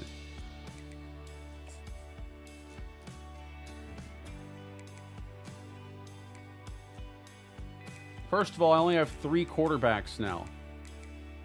So I need to keep all 3 there now. If I move him to running back, though, and move him back, will he get Magician and Option King returned to him? I guess those ratings are what's causing the abilities to be there. I guess one time someone said that I moved someone and lost their abilities. And that kind of scared me. Wasn't it Randy Titus? I changed his position, changed it back, and he lost his abilities. I guess, sure. Let's just move him there. If you change Harris to safety was my dying wish, would you change him finally? We're getting pretty grim with the testing here. Would you do it for a dying man?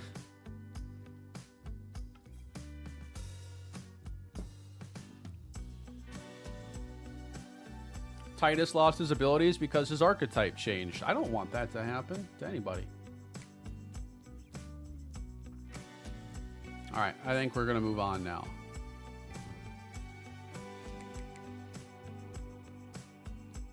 What would his overall be at safety? Lower.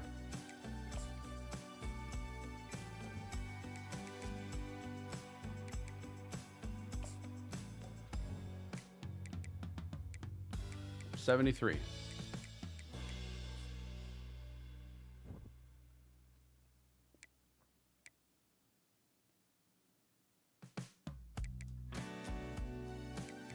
I'm going to compare his ratings quick to Russell Grimm, who is a younger physical archetype receiver.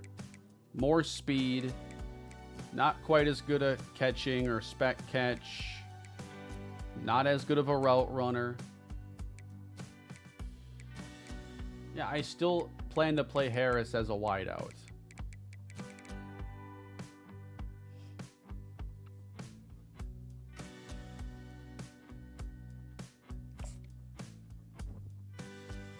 I guess I can move him back, but if he loses 50-50, guys, I'm going to be mad. Because there's going to be 2 catches this year I need him to make. Okay?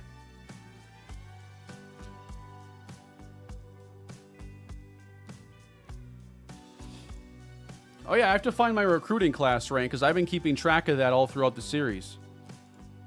We have gotten better every year. Don't do it. Don't do it. Don't do it. No. Okay. I'm just not doing it. I'm just not doing it. All right. I'm moving on. Wait, I didn't see my recruiting rank. Can I still find it somewhere?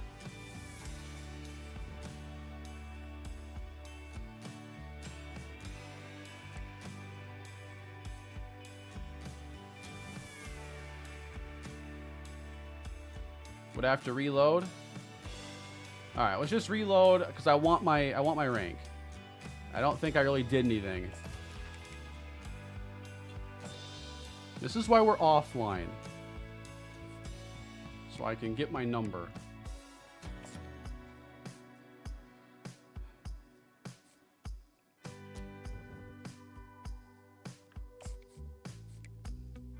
We end with the number 20 recruiting class.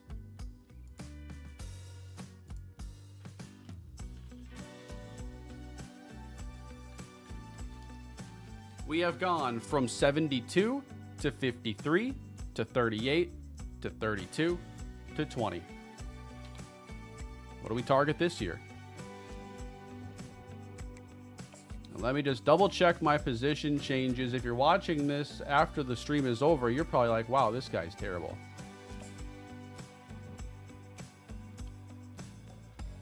All I'm going to say is doing the off season here with 1,200 of my closest friends is more challenging than it sounds. It truly is.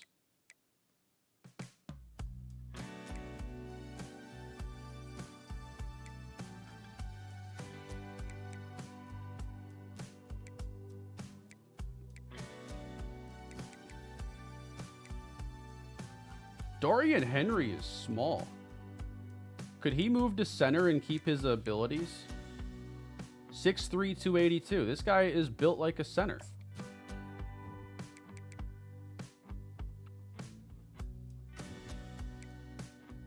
Bang. We're going to have him develop there.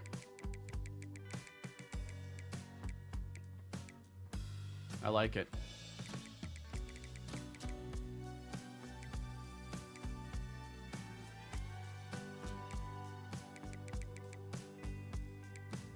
Still got Meekins where he needs to be. And then we can get to the good stuff here.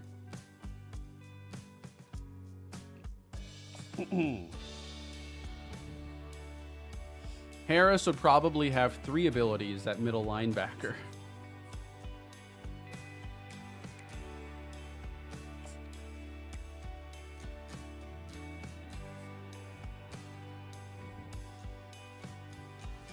Appreciate it, Mike. Thanks for coming to the stream as always. Double check Quarterman. Yeah, he needs to be a D tackle.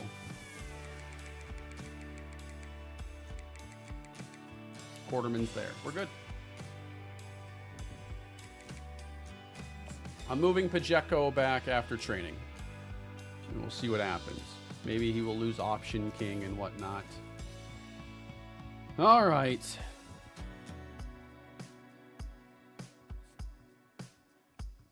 The off season is going pretty well. Why not do the same with Harris? Because I'm worried he'd lose his 50-50 ability. And he's actually going to get playing time for sure. All right, training.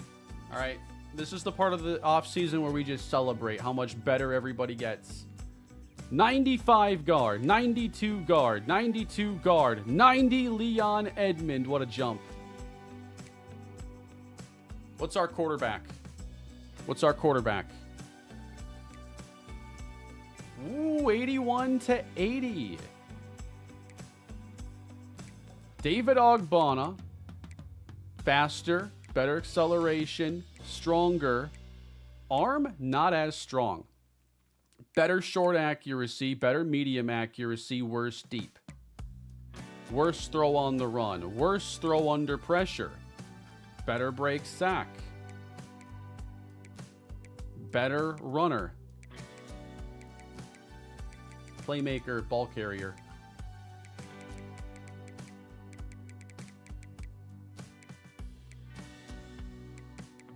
They're both really solid. The deep accuracy is one of the greatest differences. Throw under pressure as well. Maybe we have a little position battle. Maybe. Hey, Kane, I lost my member jersey. How do I get it back? Also, big Austin Harris as a sub linebacker guy. If you're a channel member still, you should still have the jersey. Unless your membership wasn't renewed.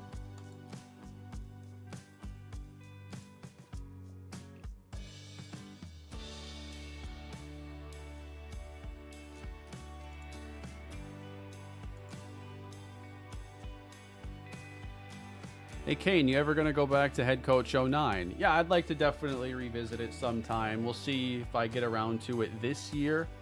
I'm doing NFL Street. But I'd also like to do some more, like, revisiting past game videos. I did more of that a couple years ago. Not so much in 2024, but it's certainly a priority this year. Wow. All right. At running back, Kevin Babineau all of a sudden becomes the highest rated guy. Kevin Babineau, who was listed at quarterback last year, didn't have a route to playing time, had capped out. Now, our number one running back is going to be D'Angelo Meyer. But I think that Babineau might have a bit of an edge over Ojinaka in a couple of ratings.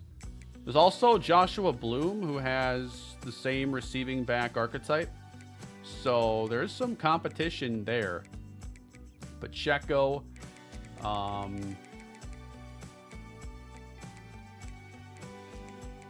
wouldn't mind using Pacheco as a power back if he had the ratings to go along with it, but looks like Carlos Harms, Lonnie Isaacs would be better than him there.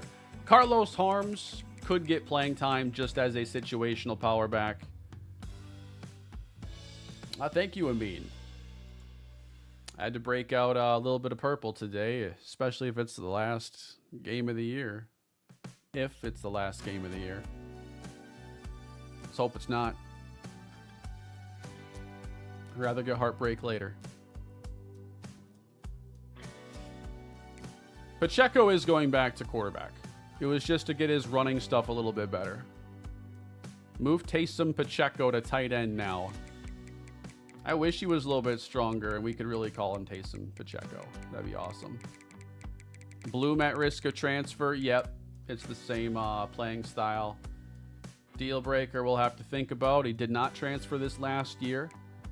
At receiver, Enrique Trejo's an 87. Quincy Witherspoon, a 78. Otherwise, not a ton of overall growth. We're going to have to definitely get Trejo a lot of targets this year. Kevin Cajuste at 82 stays put. We got 87 Antoine Berryman, 95 Chauncey Baptiste, the left guard. Dorian Henry to an 86.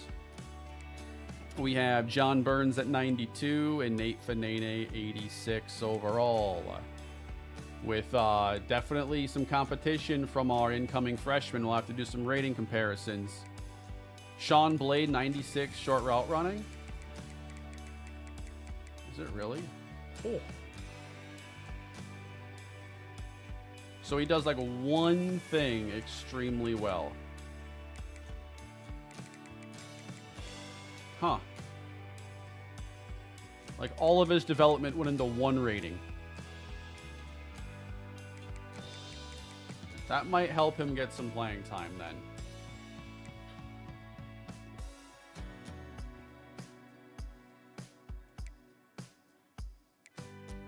Let's go defense. Antoine Gatto at an 86. Very respectable. Jermichael Humphreys as an 89. Troy Hodel to an 85, and Joel Treggs to an 83. Treggs will still, of course, be playing a lot, mainly as a pass rusher. His block shed is just so low. I do limit his snaps there because of that. Artie Ernsberger, 82. Leon Edmond is a 90, as we've seen. Do you think J.J. McCarthy will start next year? Or do you keep rolling with Sam Darnold?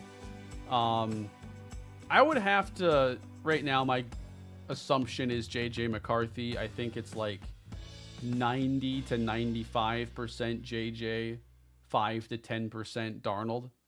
And that like Darnold percentage relies on JJ health and also a really good playoff run. Check Camarda's pass block finesse. His overall didn't change much, so I wouldn't have anticipated much movement there. It's an 80. It's a 61. Who starts next to Edmund? That's something else we have to sort out. 99 tackling on Edmund. When I get the full roster, I'll do some more rating comparisons to see. Dragocevic has good tackling, but I know I need good coverage to complement. Cornerback. Matteo Buffelli did not move in athleticism. Let's see. Carrion, 78. Gammon gets up to an 81 with 95 speed.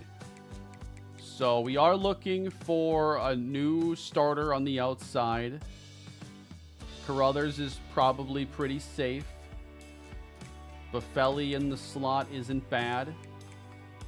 I'm probably going to give Gammon a chance, although his press isn't ideal. His zone is a little bit lower than other players. Cortez Shed could also get some looks there, but his awareness is still really low, as is his tackle.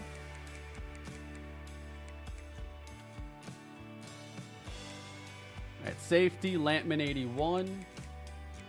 Meekins 86. Rochelle to a 75. Grassman is 78 overall.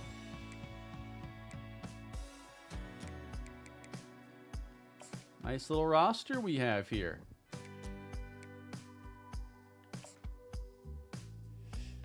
Hey, Kane, just getting here. What I miss? David Ogbonna is staying. But our quarterback situation, we got two guys that could both be good fits. I'm still leaning towards Ogbonna with where we are.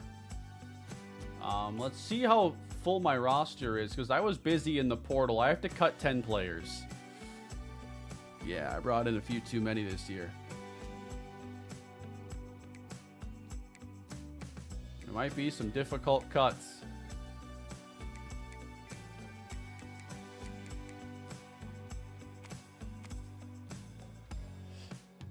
Outside Interference, new member on the channel. Thank you so much. Every month I do a channel member live stream. Being a member gets you access to that.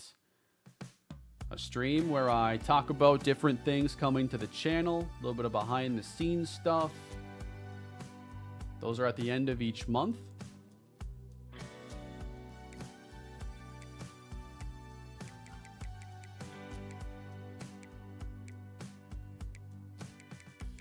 And I already talked about the possibilities of having Kevin Kajus transfer, because I'm looking to play Rashad Ebiketie. I like Logan Clinkscale. I have a 4-star freshman here in Morgan Scarborough.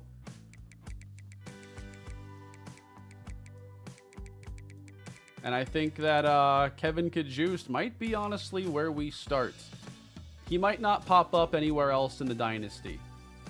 Hopefully he does. But we are legitimately starting with our highest rated tight end. Before that, though, let's check on his stats in case this is the last time. Ooh, I can't look at his stats? Ah, they're terrible anyway.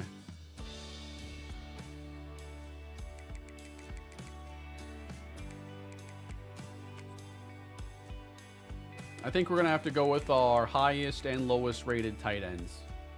Jamari Hopper, unfortunately, not going to get playing time. Hopefully Kevin Kajus does. If we can find him, maybe we can play against him.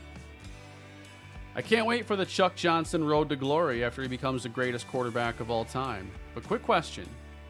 Would you change that about me? Not at all. Not at all, Breezy. Thank you for becoming a 48-month member. What's going on, Chris? Signing Evanson was a mistake. Yeah, it could be.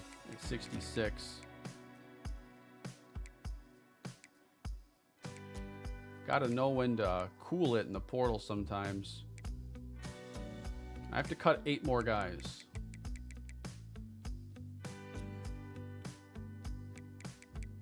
May have to release Harvey Carden here.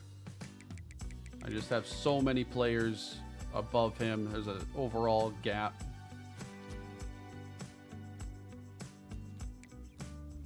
Six years, 72 months. Thank you, Chris. Love it. I appreciate all the new members and everything today, guys. And if you haven't already done so, subscribe to the channel as well.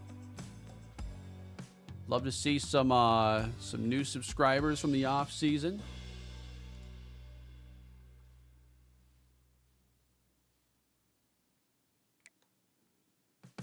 I don't have a ton of linebackers.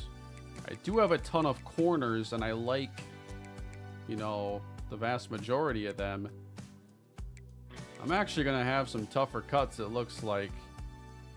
I may have to release Anton Claypool just because he is a junior, and we probably won't be developing him into a starter.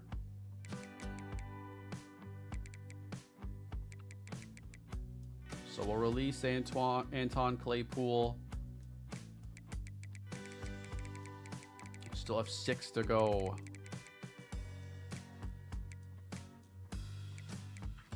Not cutting Rochelle. All right, so we got a few cut on our first pass.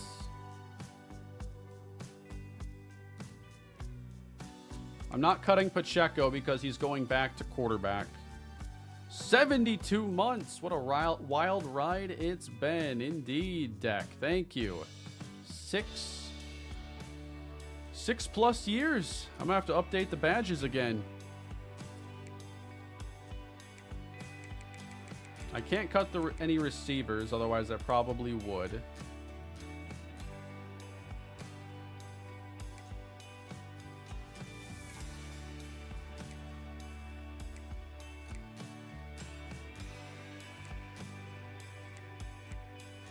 All right, Ron Ruggins.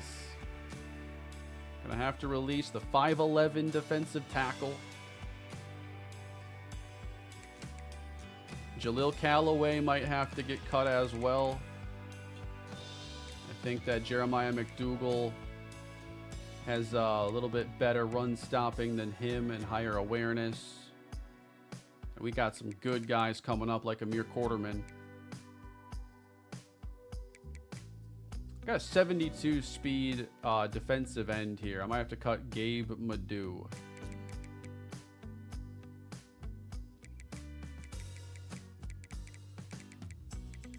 Might not be athletic enough. All right, 3 left.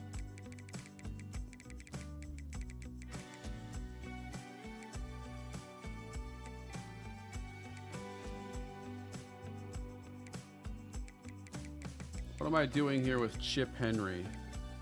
85 hit power. What's actual power moves on Chip? Only 78. I'm probably going to cut Chip Henry.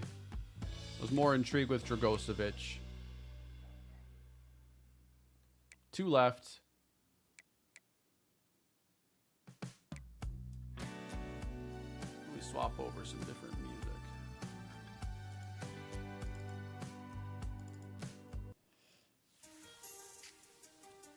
Lonnie Isaacs, Shed. You're so thin at linebacker. How are you cutting them? I don't think it's that thin. I mean, we can field a roster and we have like 4 freshmen. Yeah, I got 8 linebackers, 4 freshmen. I'm okay.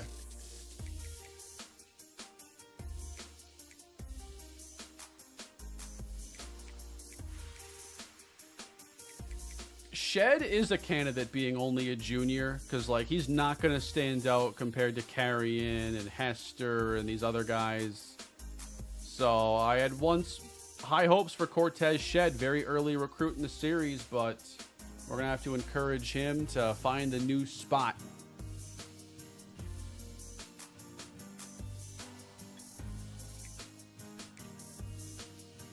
What about Alfonso Magnifico? I mean, a junior, 68 awareness. That's the awareness that our freshmen have. 81 man, though. That is not bad.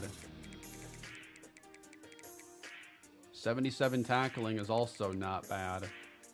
70 zone, lower end there. Halfback Isaacs. I do have a lot of running backs.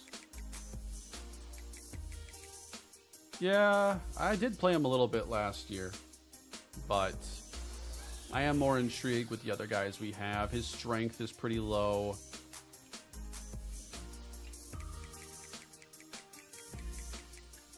Just making sure there isn't a rating here that I had my heart set on.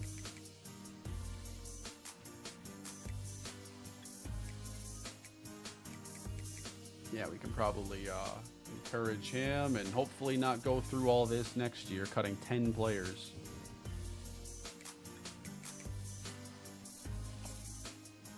Yeah, I'll move Pacheco back to quarterback once we get to the next stage that allows us. I can't cut receiver because we must have a scheme that requires so many. Like, there are certain schemes that have a minimum of 10 receivers. All right, it's the preseason, everybody. The season before the season.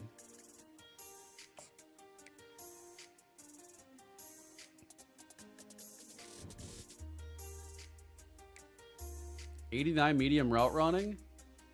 That could have been good at receiver if he had other ratings to go with it. Let's see if our guy Kevin Kajust popped up anywhere. It might take a few minutes to find him. Be awesome if he was in the conference, though. Am I really going to hit this 100 times? And if he did get picked up somewhere, he would likely start.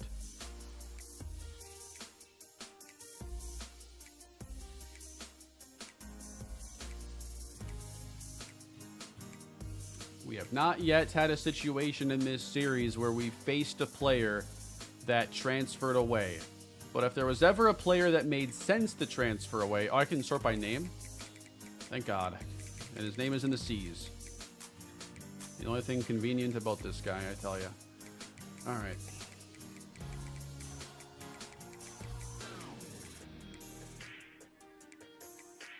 I don't see him.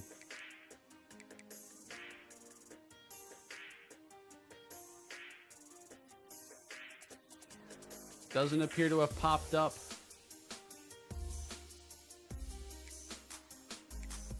He went to the FCS. He went to Idaho, who I just learned went to the FCS. I didn't realize that. Like last week I learned that.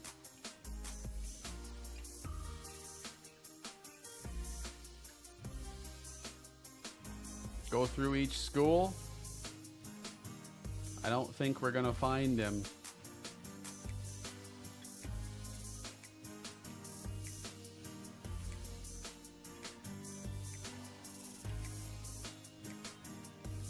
It would have been a great story. But maybe this one fits too. Maybe it fits.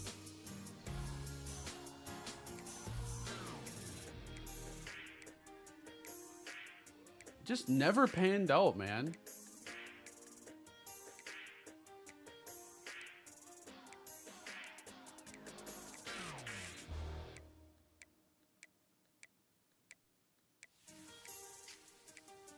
He's taking a year off to refine his craft. I don't think he pops up until next season.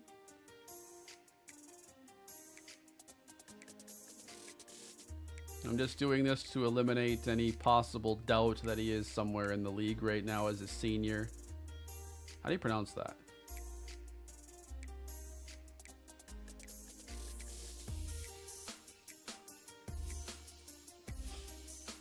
Well, yeah, we'll have to think about what kind of a non-conference challenge do we want this season.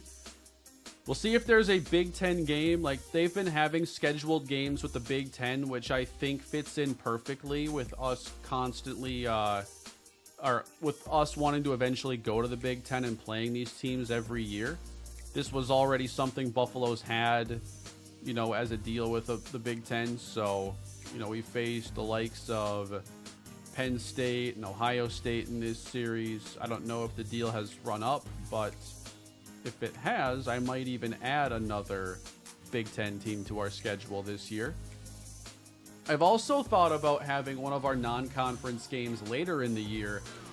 Just like, I'm trying to focus on how to win in the postseason now. So I've adjusted some things in our playbook. I am going in with the idea of being more efficient in the passing game, focusing on having a higher completion percentage, maybe less stretching the field. And it might even be good to face a solid team out of conference late in the year as a way to, like, make sure we're ready for the postseason run. Because sometimes you play against your conference and then there's only a couple teams in that conference that really push you the way you need to be pushed, so you're getting better late in the year when you don't want to lose your 5th straight postseason game.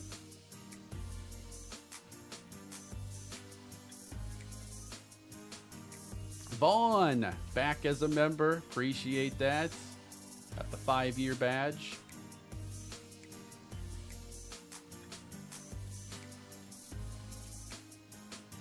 All right, so we're wrapping up the alphabet here.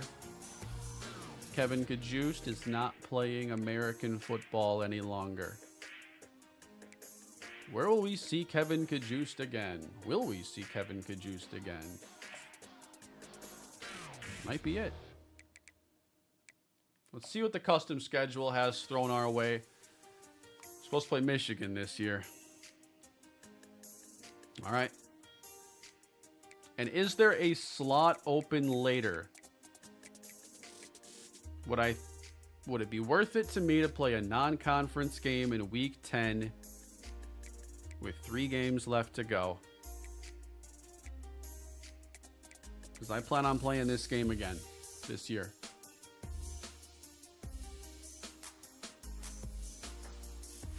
We will, in your neighborhood parking lot. Oh, man.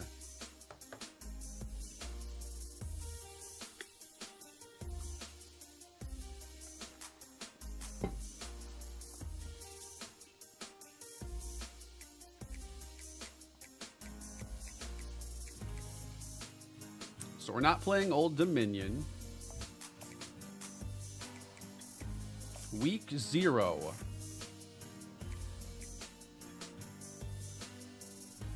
Potentially Arkansas State. Somebody wanted me to play there. That might be the kind of game I want to kick the season off with. When I have, like, a lot of new, I do like facing a team that we are more favored to beat. Let me see if I think Arkansas State is a fit, because their overall is about what I would like for, like, a first start for our quarterback and just a look at all the new stuff we have going on. That would probably work out well.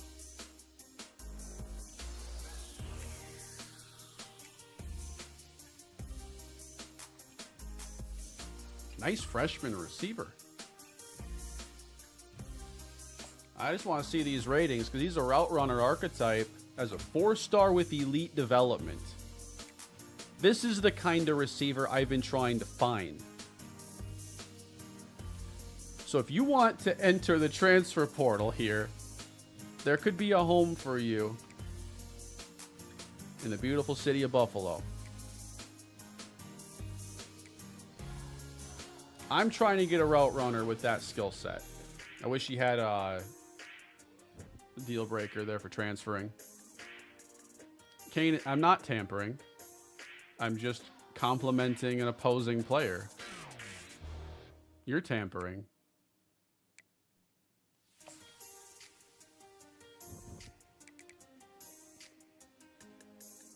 Sanctions incoming. What are you going to take away from me? That half a star I gained in the last year?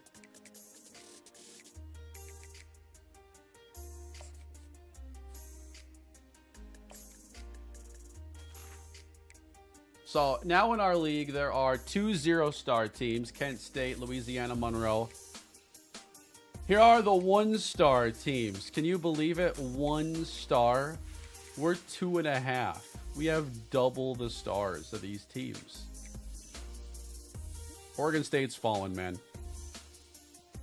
You can't be doing that.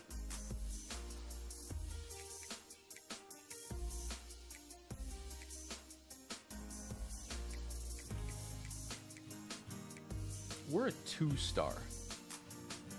2.5. A lot of these teams here, just 2. Not even 2.5.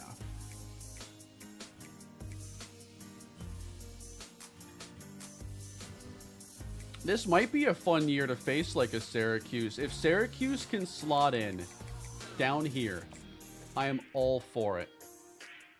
And they aren't available. Why? What, do you got to play Pitt that week or something? This would have been a great spot to put in like a Northeastern, you know, I guess Temple's there. They are our rival. We faced Temple so many times. I guess we are 2-2 in the series. I'm not playing Bama or Georgia there.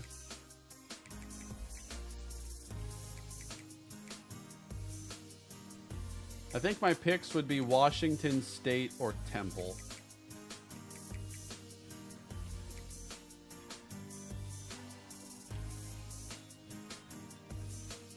Maybe we do Temple here because then it completes the best of 5, and then maybe we take a little break from the rivalry potentially.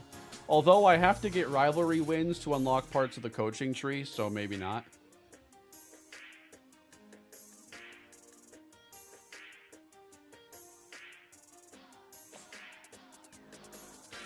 I gotta open a week. Sorry, Oregon State.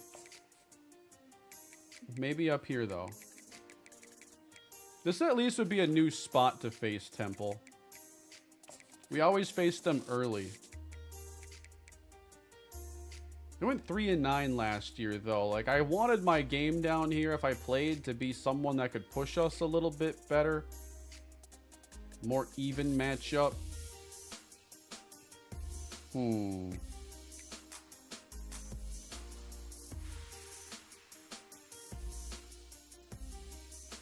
Maybe Washington State's a better fit there. I don't want to face 2 Big Ten teams right now. SMU.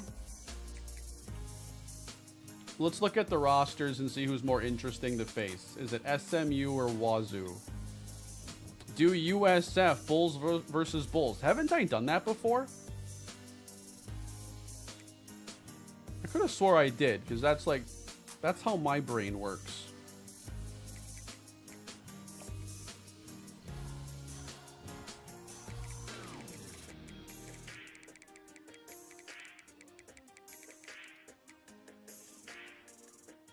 All right, SMU.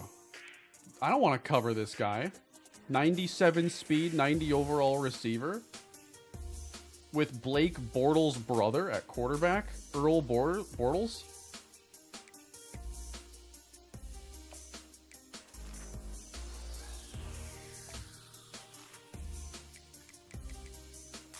Earl Bortles. That is the most, like, generated name ever. This team is stacked. This offense is nuts.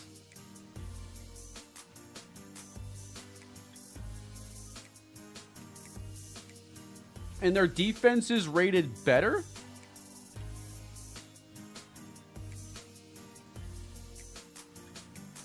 Bro, this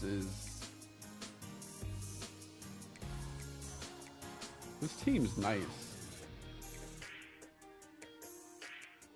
I'm kind of intimidated by SMU. Washington State, meanwhile, is the number 17 team in the country. On paper, they aren't as good as SMU. SMU is so good. But I guess I wanted that test late in the year.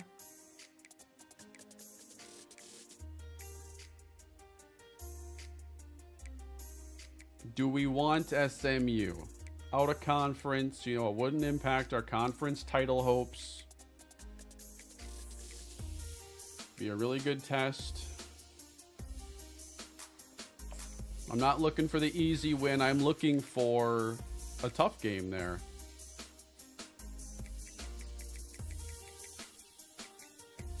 I'm not afraid.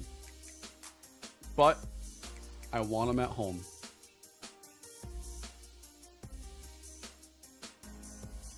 They went 3-9 last year. You're lying.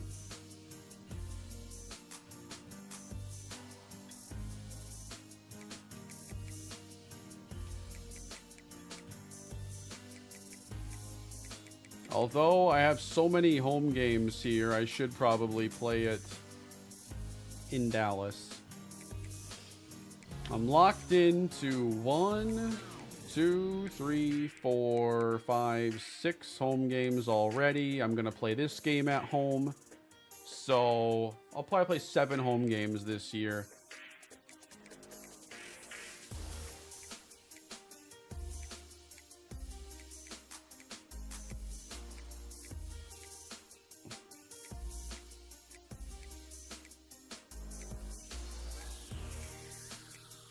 And this is week 1. I want to play Temple all over again. We are the rival. We do have 2 wins each in the series. Where is the game supposed to be played this year? Just checking on where we played Temple a year ago.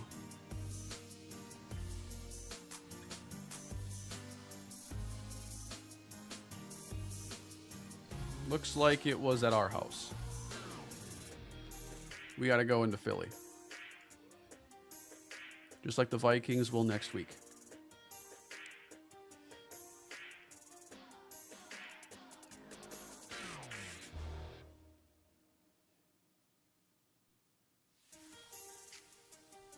No, their stadium is Lincoln Financial, Brian. Like, they legit play there. How full are Temple football games? Quick question. I wish I had more rivals. Like, I wish I could organically create some, because I'd love to, you know, I want to fight for New York with Syracuse.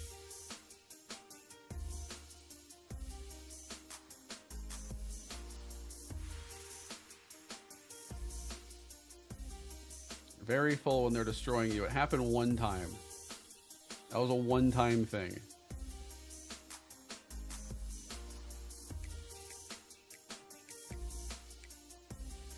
We're going to play 5 consecutive home games, which means this stretch lines up perfect for setting up recruiting visits.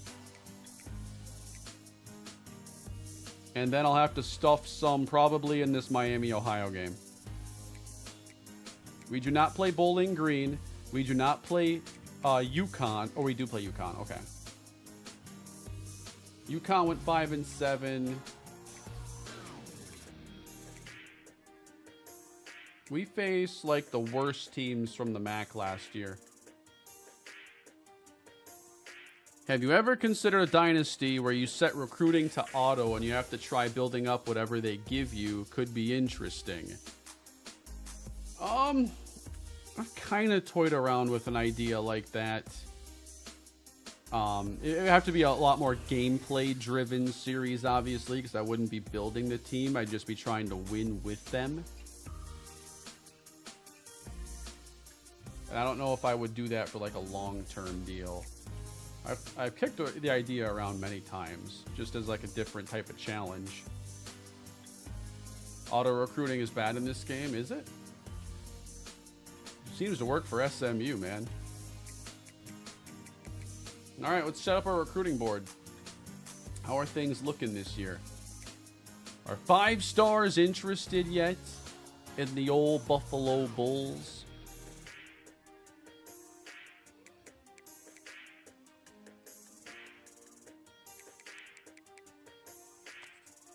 No one with immediate interest at 5-star. But a whole lot of 4-stars are interested.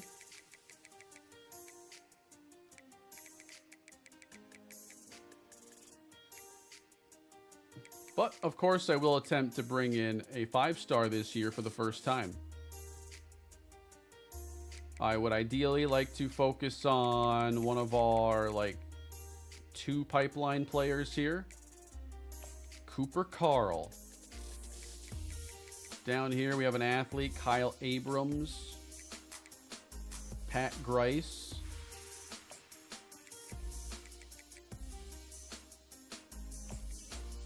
So those are players that fit silver pipeline status for us. Wikipedia has a Temple attendance for 2024 at just under 14K a game. So the stadium's at about 25%, 20% capacity. What do my team needs to?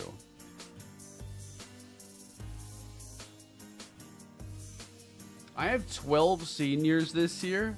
I'm going all in on 5s and 4s then. This is a tiny class.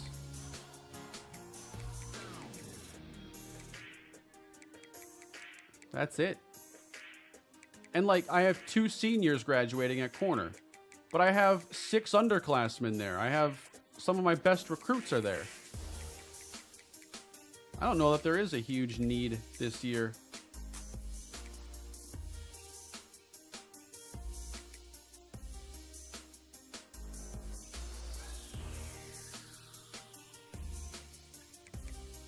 A lot of these guys that are graduating aren't even starters.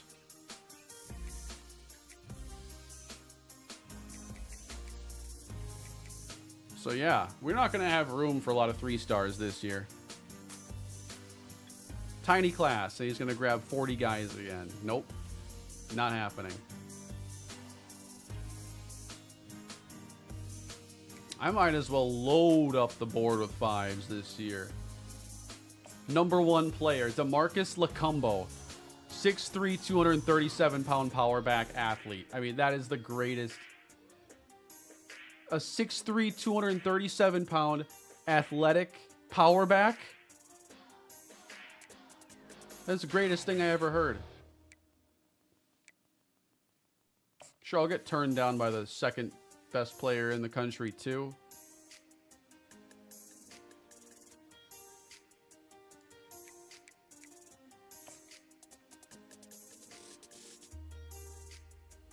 Kyle Abrams sounds like he drinks Monster and punches drywall. That's what Buffalo needs on defense. We do need some attitude like that on the at linebacker. We'll see. He's from New York. He's from in-state. Wouldn't have to travel all that far, right?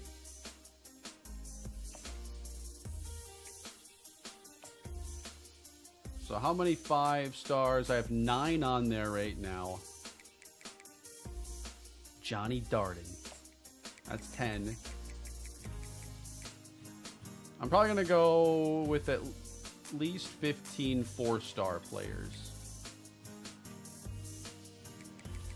And obviously want to see those that have interest already in us. I'll load up the board with those players.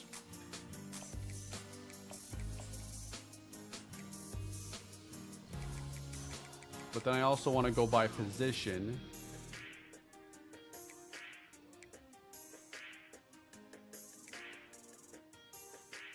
I'm going to do a lot of homework on running backs this year. This is the season to do it. I want to see power backs.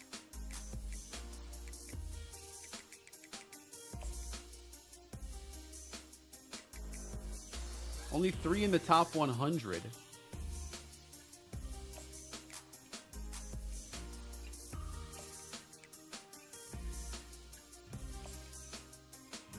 We have some running backs on the board then.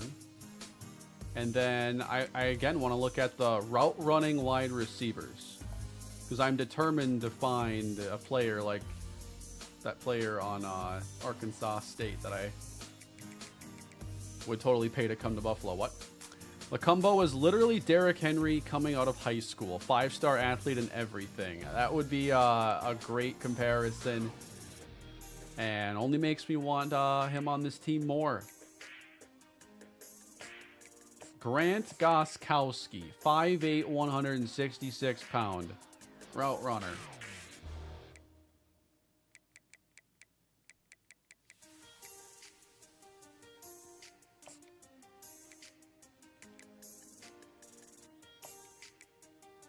You ever get like 6'4" route runners? Is that possible? 6'2"?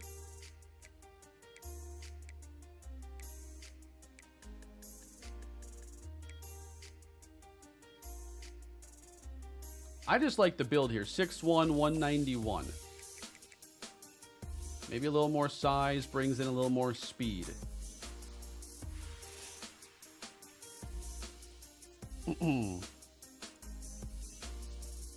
I can sort by height. Can I actually sort it by that? I can. 6'2" is the highest we go there. Get New Jersey kids with the makings of varsity athletes. New Jersey is the pipeline like I don't think New Jersey itself is one, is it? I know New Jersey does have a lot of really good prospects. I wasn't sure if I got lumped in with New York. I have 31 targets already.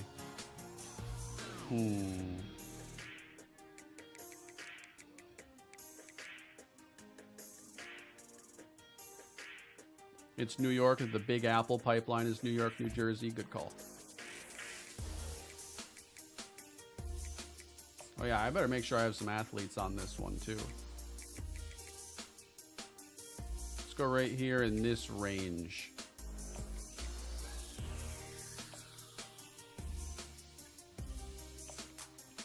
My board is now full.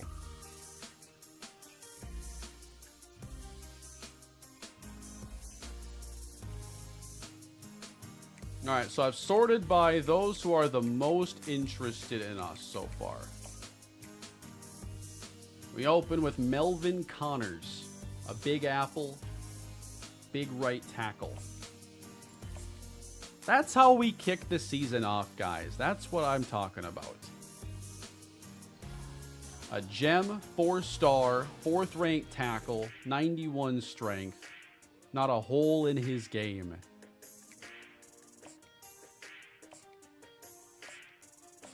Greg Killings. Very solid. Likes the number 91 a lot, it appears.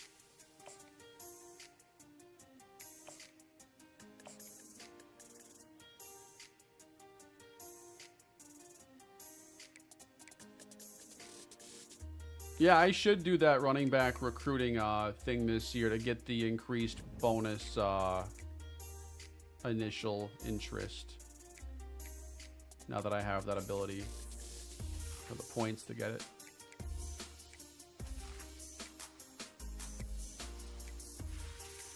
I might just get to 4 on the ones I'm missing here.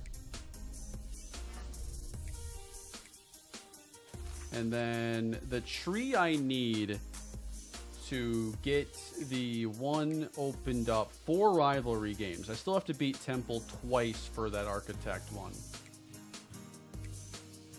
I need 3 bowl victories for Strategist. I've fumbled that one a little bit. I'm also curious what our pro potential is now because we had 3 guys just get drafted. Let's go to my school. We're an A championship contender with D- tradition. B pro potential. I'll take it.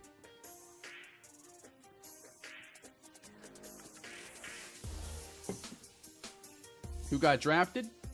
We had Shamar Riser Presley go in the 2nd.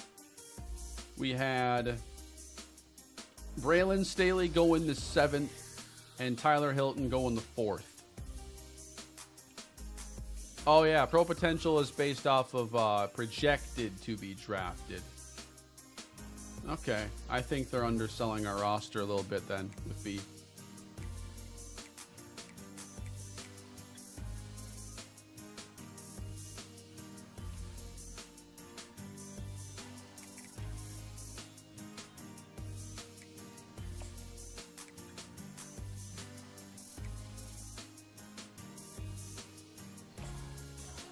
The hammer ability. What does that one do? What does the gold hammer ability for Kyle Abrams give us? Ooh.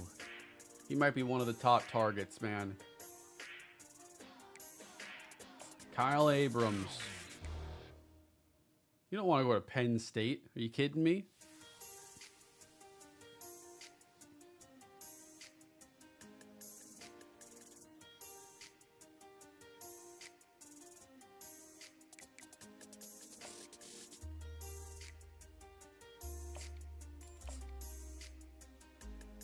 Oh yeah, why am I spending all these points on scouting? Now granted, I'm finding players that are really good, but I usually just offer scholarships to everybody at this stage. I don't do a lot of scouting. I guess it doesn't hurt to have some standards when I can only have 12 players. But let's not disrespect DeMarco Lacumbo by scouting him. He's good enough. I want DeMarco Lacumbo on this team. I'm so curious how good he is. If I have leftover points, I'm scouting him just to know.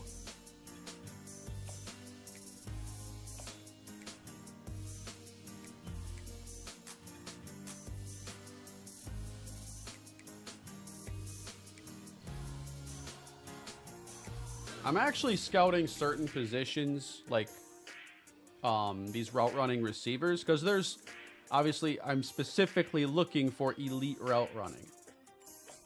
Gem, Grant Goskowski. He's fast too. I'm finding gems like nobody's business right now.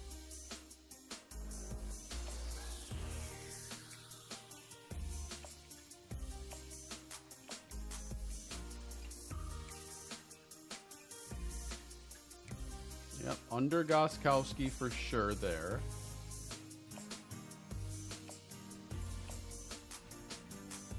Gonna get you knocked off the board quick.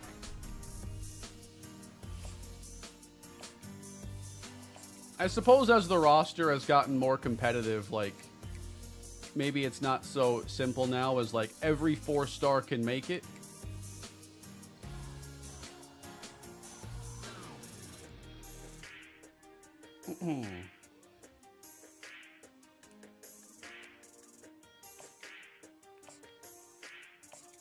.85 speed. That's just not enough.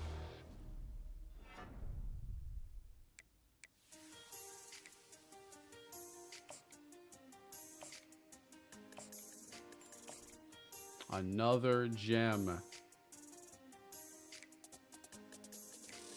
Tavarius Bouchard.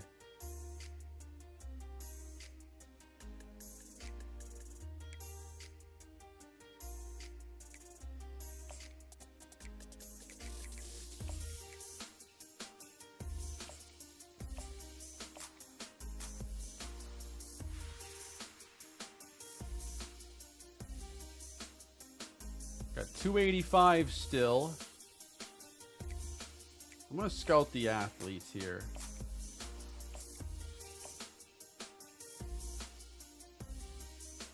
Decent. Nelly Jarrell.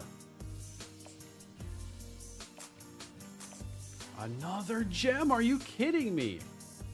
The potential for major recruiting heartbreak here is off the charts this year.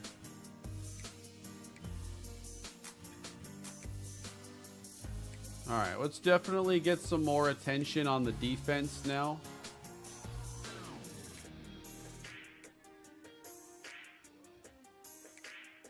I guess on these fives, I'll probably offer a scholarship right away, see if they're interested, and then scout to see if I want to take it further rather than spend all the points up front.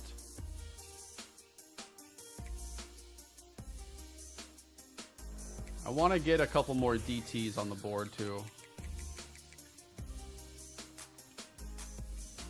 Why are you recommending 3s? We ain't that Buffalo anymore.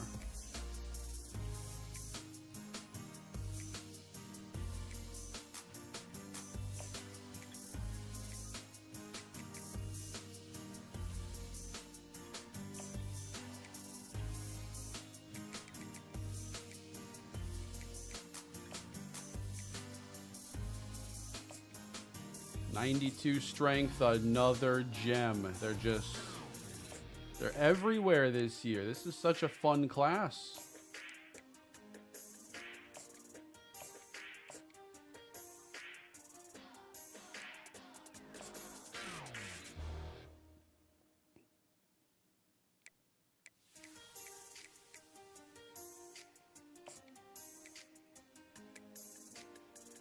I also want to look at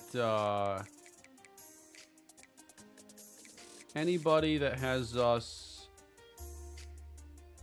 We're definitely in the top. Oh, not we're in their top 5 in their top 5 stage. I just want to sort by how much they like us is all, and make sure I have offers there.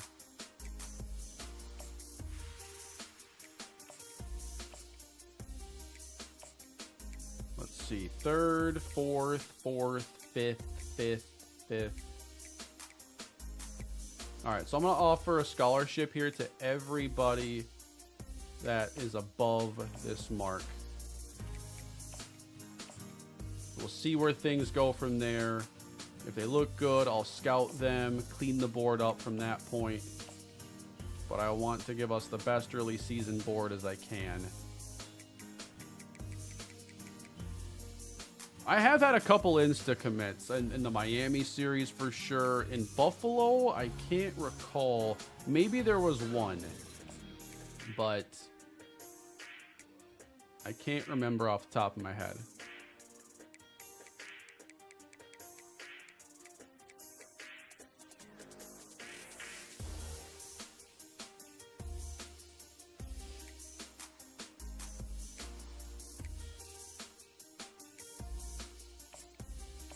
We'll offer some scholarships here to the highest ranked players.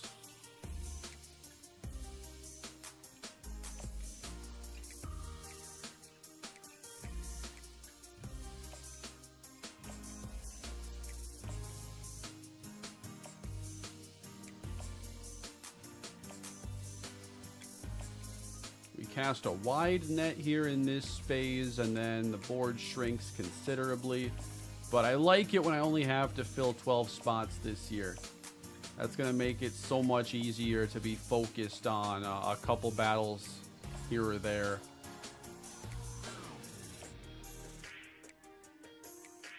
All right, so I think everybody is getting a scholarship, and I'm going to spend some points on that top running back just to see how good he truly is. All right. DeMarco Lacumbo from Rochester, Illinois. If the bust label pops up, I'm going to cry. All right, no bust. He has 5 abilities, including Platinum Armbar, 90 break tackle, 92 acceleration makes up for the fact that speed is an 89 and not in the 90s. I mean, he's going to be the best running back in the Dynasty.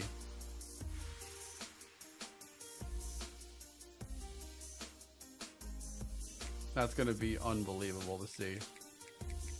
Even if we don't get him, we need to make a pact right now that we need to, like, play against DeMarco Lacumbo at some point. So if he doesn't go to us, he might go to a Big Ten school if we check out his board.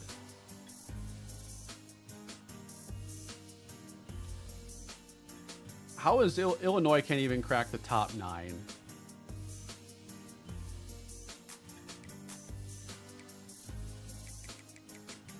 Man, he would break the game. I want DeMarco Lacumbo, man. If we had DeMarco Lacumbo, we don't lose either of those MAC championship games. Guaranteed.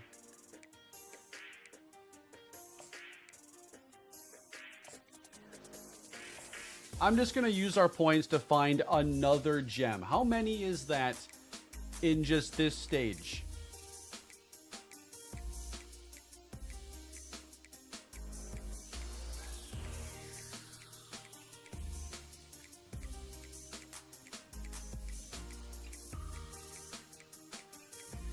It's 7. That's not bad. 1 out of every 5 players I put on my board had gem. Only 1 bust.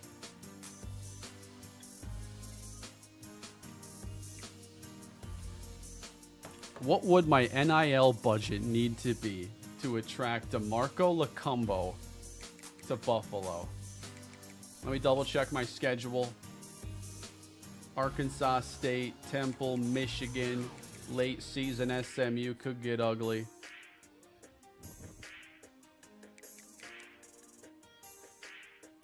All right, let's advance to the next week, man.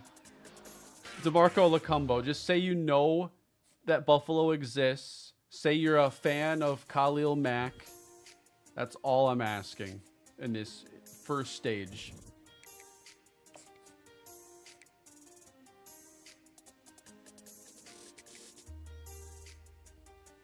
We're not there yet. We offered 2. Would it be possible for us to be on your list, sir? Number 1 player in the nation, number 1 player just across the board.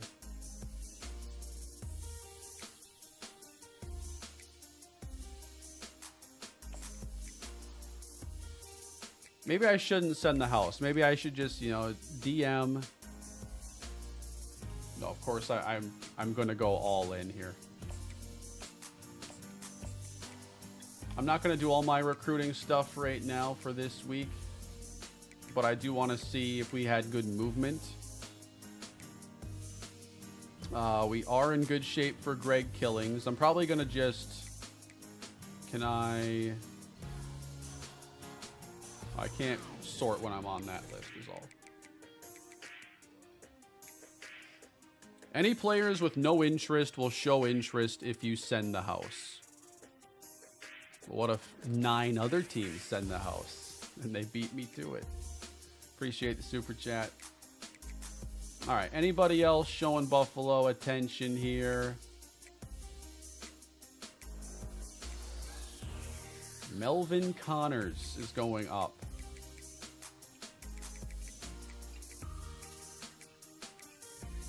Braden Grubb. Hey, Lacumbo, the offensive line we've built in our history of recruiting top offensive linemen, really promising.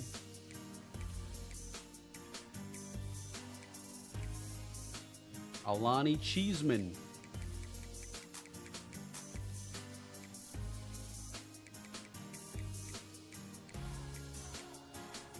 Edward Daniel, pass rusher.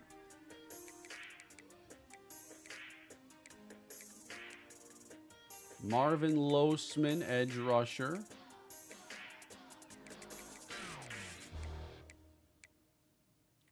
Rayshawn Hayden, an athlete with a pass rush emphasis. These players, I can't wait. This is going to be the most fun year of recruiting, I think. Or the most heartbreaking, which, you know, it's 2 things I want in this world. It's either everything to go my way, or the alternative has to be good content, is all.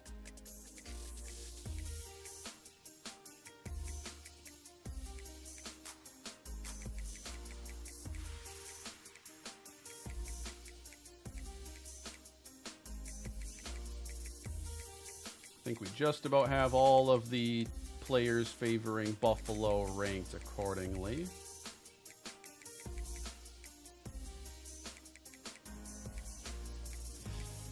But yeah, it was suggested earlier that perhaps I do a position battle stream this week while we wait for week 1. That might be a good time.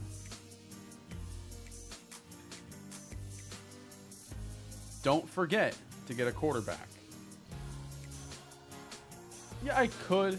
I'll probably have some interest in QBs this year. Our situation's pretty good right now. So if I don't get one this year, not the end of the world. I got to move Pacheco back.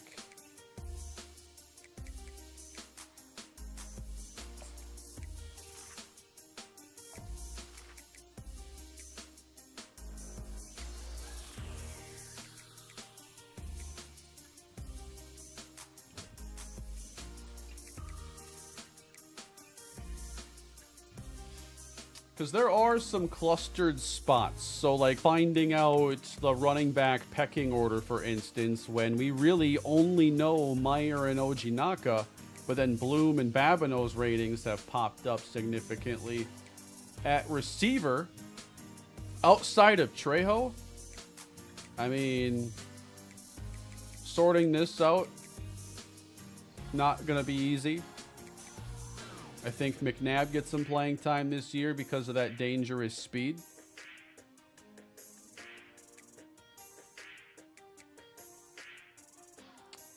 Tight end's probably going to be Rashad Ebiketie. Oh yeah, I haven't done caps today. I haven't done skill caps.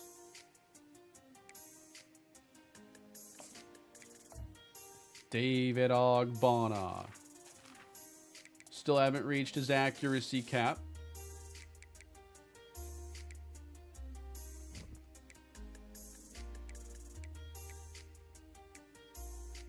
Jimmy Sampson. Elite development on a 67 overall running back. And the caps are really good. Wow. This is a 3-star who could actually become like a really, really good player. That's a low starting point with great caps. That doesn't happen all the time. Those are awesome. What are Babineau's at running back? That's a good question because he's a sophomore now. And he's about at his caps. But he is an 83 already.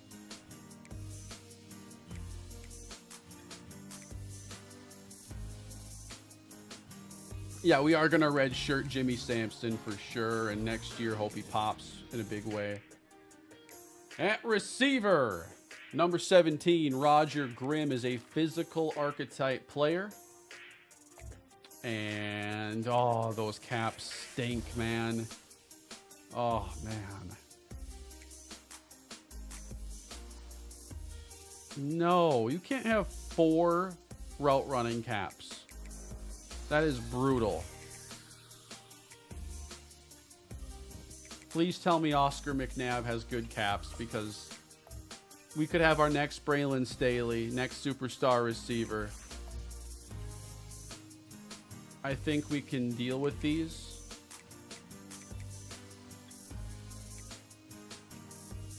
And I like that hands is completely capless. So that's a big plus.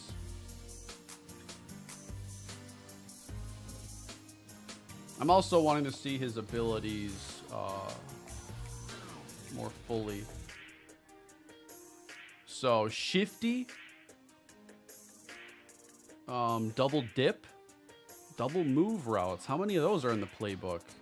Takeoff, improved dive catches.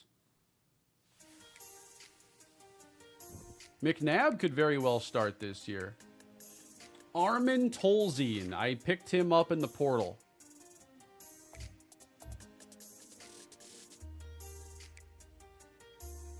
He's maxed out, basically.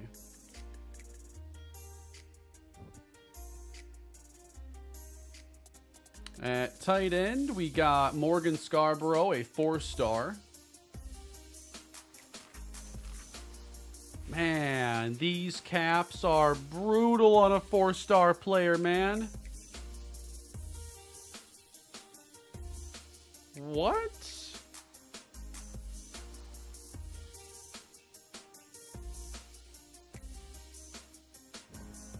How much would I have to give for you to consider making a Discord server? Either just for your channel or as a collab with other creators?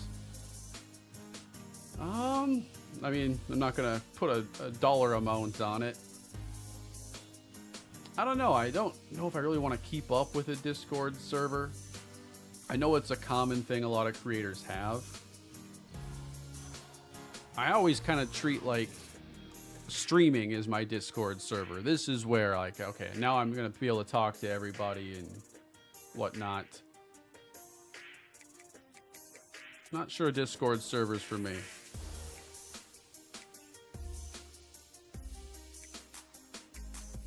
Appreciate the super chat and the interest.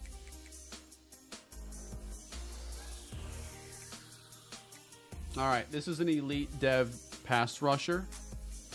How about if the Vikings win the Super Bowl? I'll probably make a Discord server if that happens. The Mako Shark, Steven Makovica. I wanted less caps than that. It's still good, but I wanted more.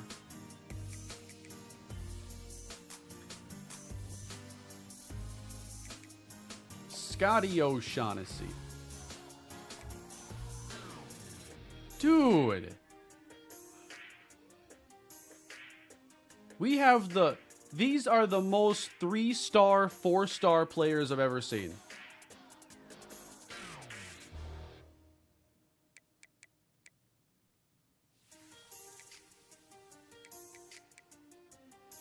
At least he has room at 78, but like these caps, man, are ridiculous. Basically means he's probably going to get good development, you know, freshman to sophomore and then be capped out.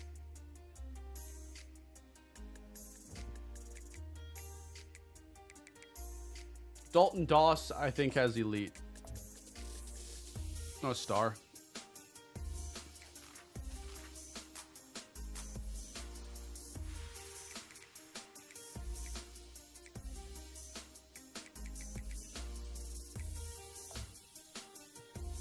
Very much a run stopping and might have to move him to tackle eventually, like I have other guys.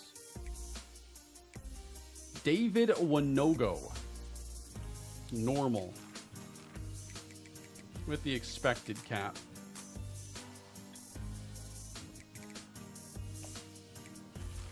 Robert Ansah.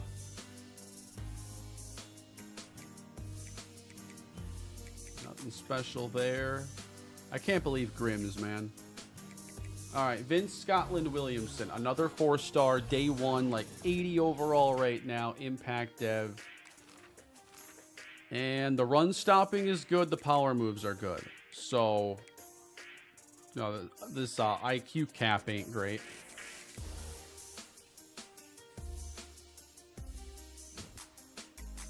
Oh yeah, I wanted to see what his uniform looked like with this long name.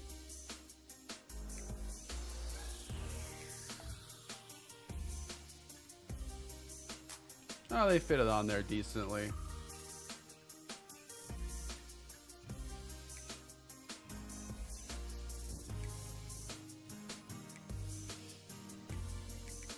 Rodney Gilliam, not Reggie Gilliam. Solid.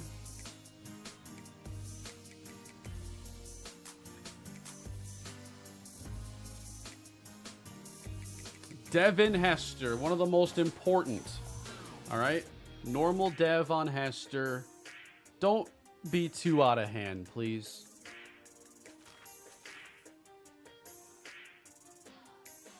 At least the coverage caps are good. And he's already very athletic. I'll take it. I'll totally take that. I'll have to get Quarterman, that's right. Gems are that important at this point in the dynasty. Yeah, you could be right. A lot of the 4s that I brought in weren't gems, and I think now I'm at the point where I do have to be actually picky when it comes to the 4 stars for these reasons. It's a more competitive roster now. Now we need gems to separate. Amir Quarterman, elite 3-star.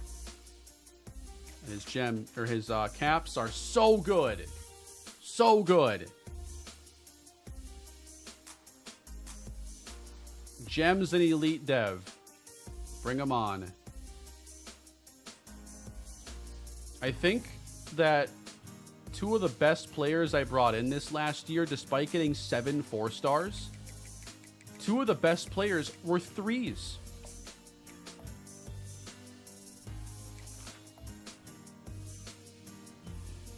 Between Quarterman and Sampson.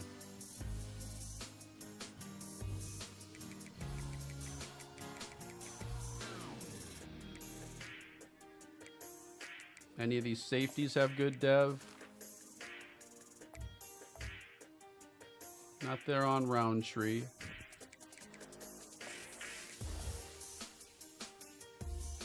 Carlos Harmon, the weirdest player on the team. Maybe I move him to a new position every year. That can be his gimmick.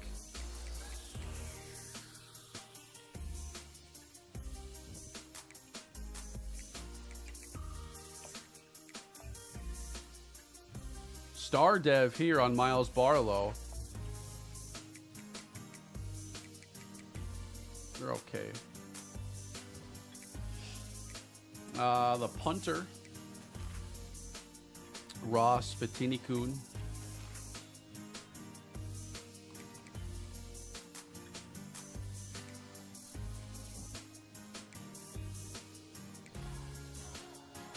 The team is pretty solid on paper, though. They have us at an 87 overall, 89 offense.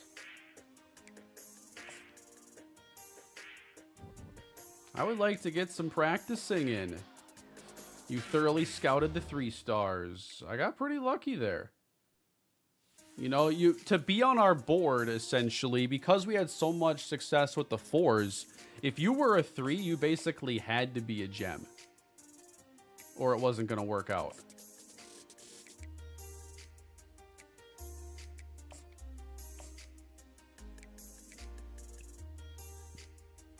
Stream carried my last 3 hours of work. That's what I'm talking about, Kenny. I bet you were at peak productivity, too. Morale was high. Appreciate it. Can the weirdest player on the team play punter? That sounds like a great, catchy YouTube title. I might have to steal that one, caveman. You should give Devin Hester 23. D'Angelo Meyer. Does he want to switch numbers? I might be open to it. Although I've used 23 on defense last year. I will absolutely... Devin Hester, what do you wear at Miami? Why am I thinking of the number 6? That might not even be a thing. 4. He wore 4. And then in the NFL, checking his PFR, he wore 23, 17, 17, and 14. When was Devin Hester a Baltimore Raven? In 2016. What? He didn't record any... He had 5 fumbles that year. He returned kicks for Baltimore that year. He had no touchdowns with the Ravens.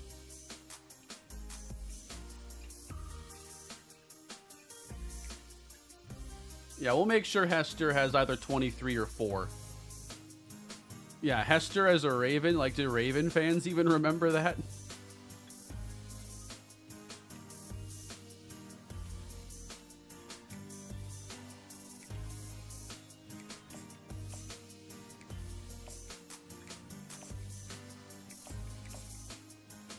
I'm going to try my best to get a mock starting unit out there so I can just run through some playbook changes, call a few plays, and we'll take care of the rest in another stream later this week.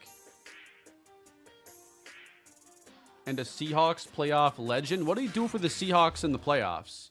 Because I know Percy Harvin returned a kick for a touchdown for them in the Super Bowl.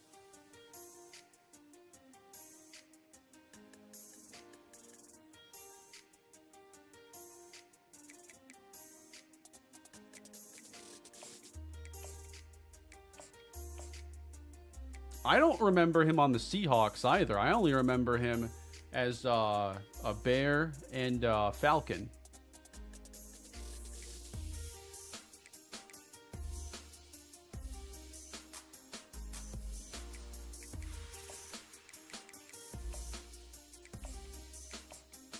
I might have to check out Sean Blade's 90-something short route running there.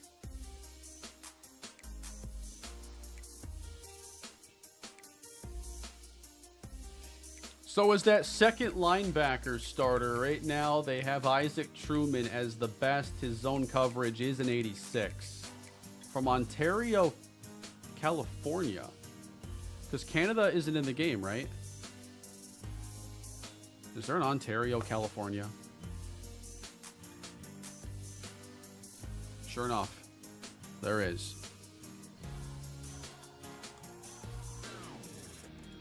Looks nice. There's 182,000 people there, yeah. Ontario is my upper Midwest showing again.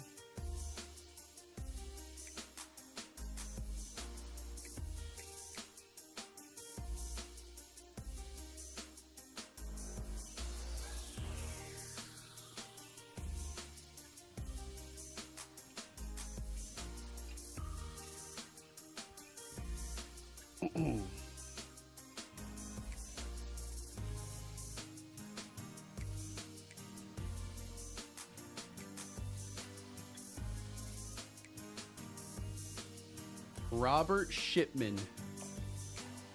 I'm quite happy with Berryman as a left tackle, but I would like to see Shipman play right.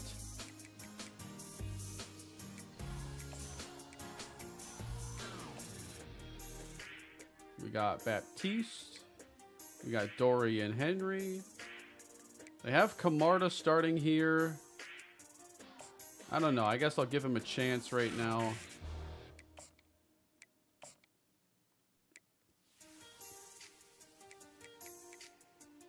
I think we're ready to get on the field. Do you start with a blank playbook or adapt an existing one? It's much easier to adapt from an existing. So I basically just take the playbook of the team I'm starting off with, and then I remove formations where it's like, I'm never calling these plays, and then I'm adding stuff in that I feel is missing. It's a lot easier though if you begin with something pre-existing. Alright, so I will show you some of the new stuff that is in this playbook, and I already uploaded it to the share earlier in the stream. Y'all watched me do it. Where's Kane's cat? They're not in here right now. My door is closed though, so that would probably explain it. He's smart, but he doesn't know how to open this door yet.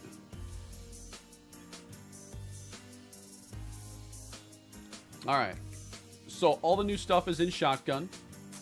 This is one of the new formations. This is a 2 tight end formation, wing X off, where we will have a lot of jet motion and a few plays we can work off of it. Not a huge addition, but there were a couple plays there I liked, and I liked the idea of running the jet touch pass behind some extra blocking on that side. Does this imply your cat's open doors? My cat, like, not obviously like a normal door, but my cat has learned how to open some things where he can like put his claws through and pull it open. It's got like a screen on it. His toys were kept in there and he knows how to open it now. Such a smart little guy he is. This wing slot weak is another 2 tight end I threw in.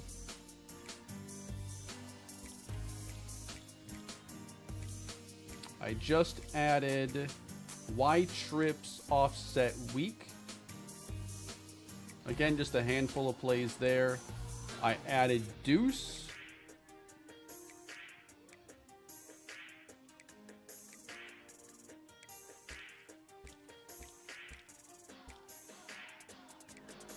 And I added tight open.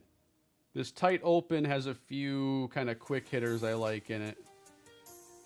But I'm going to pick one of the formations right off the bat that just has the most like volume of plays. So you can run a bunch of stuff. I did add a lot of 2 tight ends, which I think now looking at our receiver situation makes sense. And it was all in part of like, you know, I want to make our run game and pass game, you know, complement each other better. And I think the strength of our team right now is more so the offensive line than the skill players and stuff. So there should be a lot of two tight end this year. As we get the play underway with David Ogbonna as the quarterback. Let me change my passing input quick.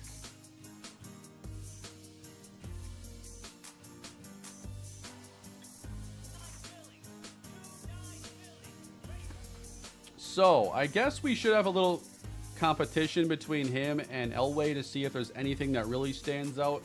The deep accuracy and throw under pressure is much better for Elway.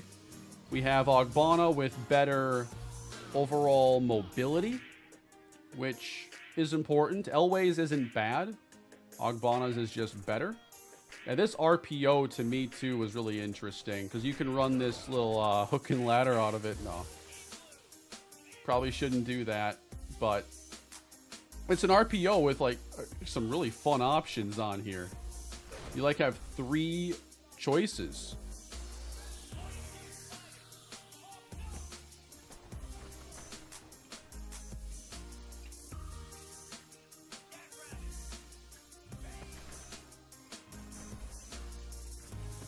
Oh boy. Outside of Trejo, though, I'm worried about our receiver situation. We've always had, like, a couple options that are really, you know, solid. But there's a wide gap between what Trejo can do and what everybody else can do right now. So we definitely need to be running the football. Definitely need to get the ball out quick and not, you know, take a bunch of sacks on these long developing plays that might not open up. It's one thing to run those plays when you have better route running and you can get more reward for the risk. But I don't know how vertical we get this year. I think that we'll always be taking some chances. But as far as like making it a huge goal of the offense, I don't know. There's Sean Blade, number 11. So he has the high short route running. I want to get McNabb out there at receiver now. I want to see Oscar McNabb, number 3, 98 speed. We're looking for someone to replace Braylon Staley. Who better? New tight end, Ep.68. What's his first name? It's not Arnold. He plays for the Falcons.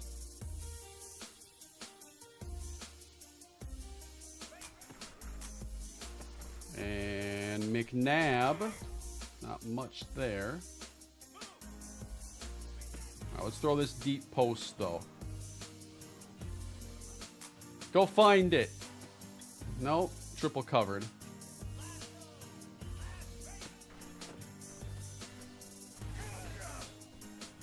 I expect Meyer is going to be really good, but I need to have a clear idea of who the 2 is.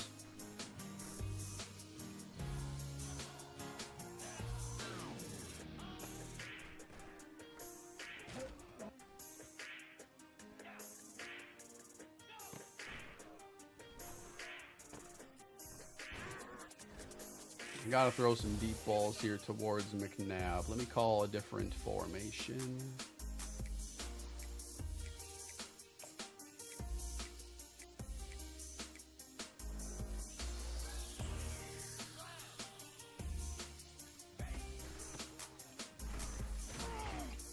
Defense is looking good so far.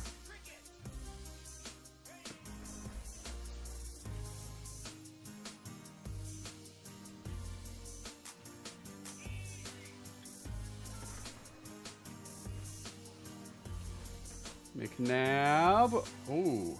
See, there's that deep accuracy that could be a concern as well with Ogbonna.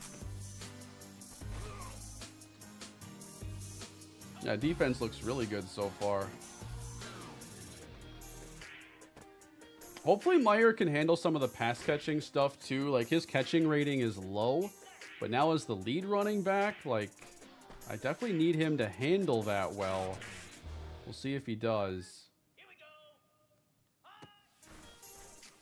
Man, they're eating us up.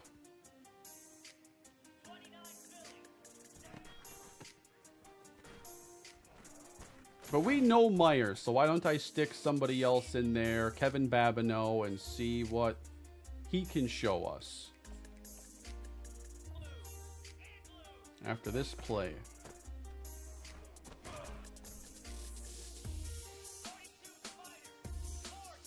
I have to make him third down back.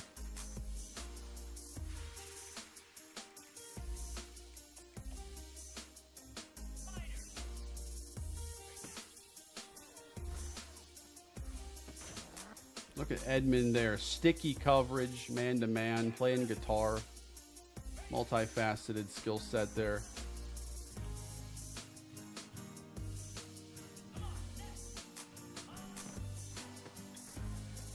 I guess one of the things I have to figure out is if I want Sean Blade to be the slot just for that short route running, use him as a big slot, and then we have like Trejo on the outside, we have McNabb with his speed. Harris is always better as a perimeter guy, getting one-on-ones. That juke looks good from Babineau.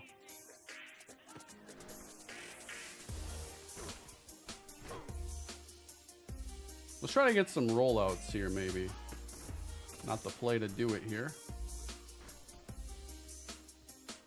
Yeah, the defense is just swarming us. I'll probably change up some numbers as well. I'm not sure Babineau will stay at number 9.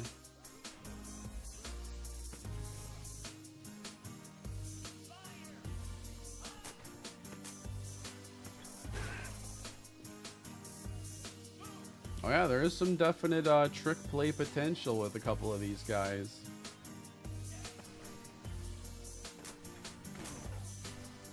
I don't know if I have I think I do have a halfback pass in here. Yeah, I have to in I formation. There aren't as many trick plays in the playbook as I thought there were. I was looking like specifically to see if there were ones I hadn't run before. I only came across one, and I'm not even sure I'd break it out in a serious game. It's a double reverse flea flicker, and it just develops so slowly. Definitely got to make good throws outside the pocket here. Ooh.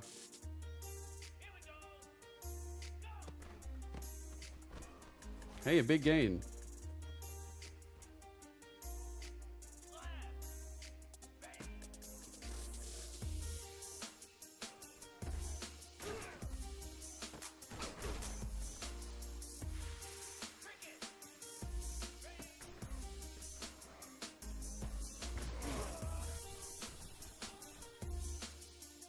Come on, Ogbonna.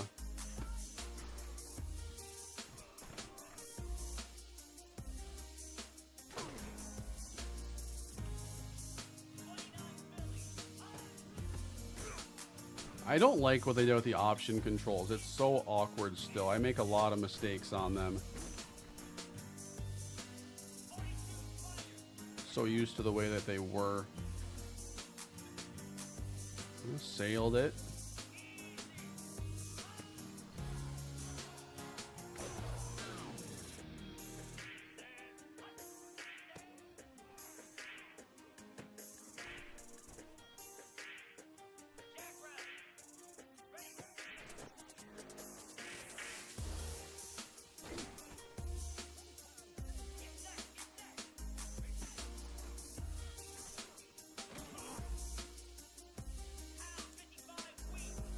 Yeah, the option gameplay to me significantly better when you look at NCAA.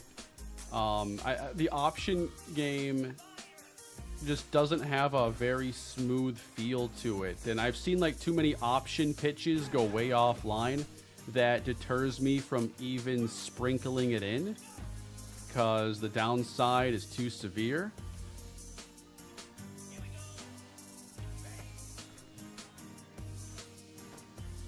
There we go, Ep.68.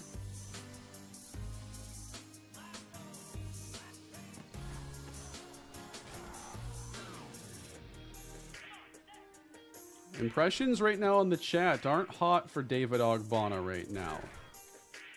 But would much change if Ray Elway was in the game? Let's find out.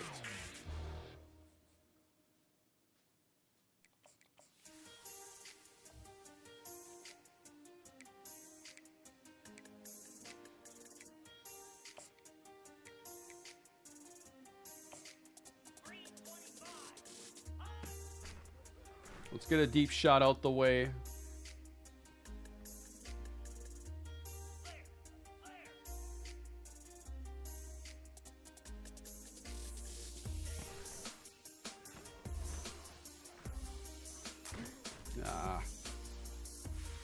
They actually gave me decent protection on that one. Let's see if they can do it again.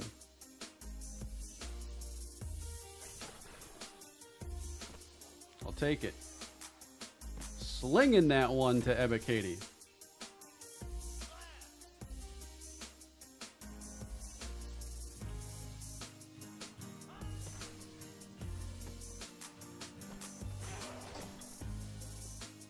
Yeah, the defense is making everything look pretty bad today. Wow, got that laser there as he was drilled. That's a plus.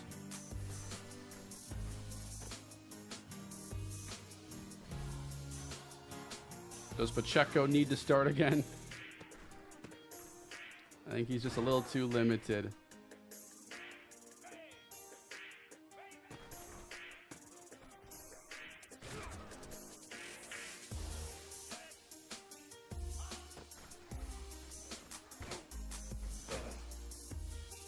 Yeah, Humphreys is kind of looking good there at end.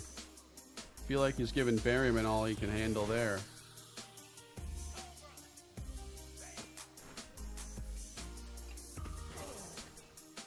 "13 months is a long time, but not as much between second channel streams." Wow, Albert. That's good. You've been paying attention lately. It took me 598 days to stream on the second channel from my last stream, which was during the A's franchise. I can't believe I took that long to stream anything over there, you know? Nothing for the Cardinals franchise, no preseason streams with the Raiders or anything. But I did a Jaguars stream the other day, and that preseason changed, you know, perhaps the series for good. With what we saw there, wow, McNabb, oh boy, oh boy. I like that.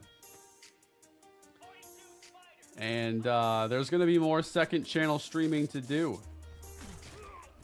I know I'll be streaming NFL Street 2. I imagine I'll be streaming it to the second channel.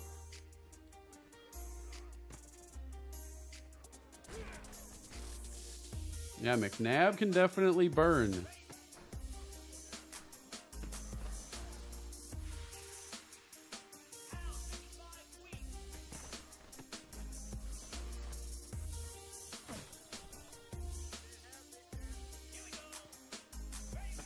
I've thought about, you know, doing streams, you know, during games when they're played. I haven't set anything up for that.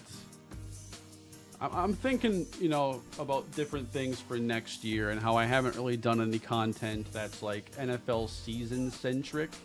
And if I want to get into anything like that. Oh, Blade.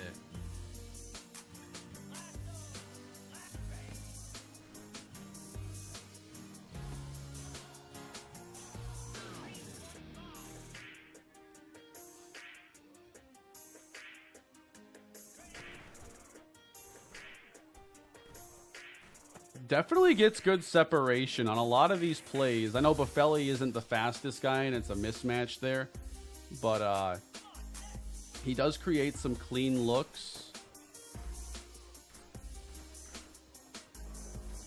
Now, how much does McNabb play this year? Because I don't think he's going to make it red-shirted. Not given our receiver situation, especially. Because we don't have a lot of proven depth there or anything. And Elway is looking pretty good.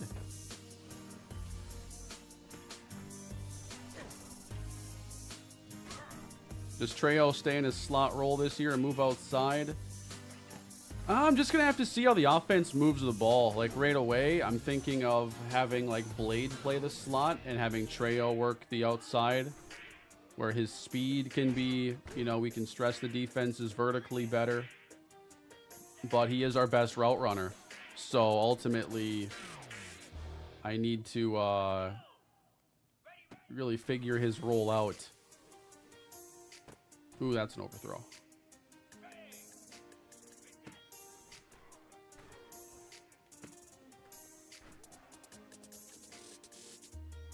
Yeah, Blade might be getting a lot of slot looks. Let's go back to Ogbonna. See, you know, let's go back and forth between the guys.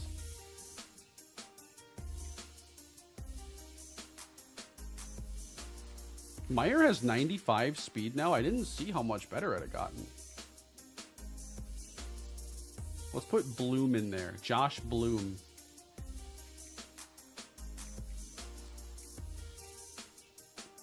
Only an hour in while at work, but your third channel name should be Play Around with Category 3 Hurricanes. That's a long name. I appreciate it, Robert. 61 months.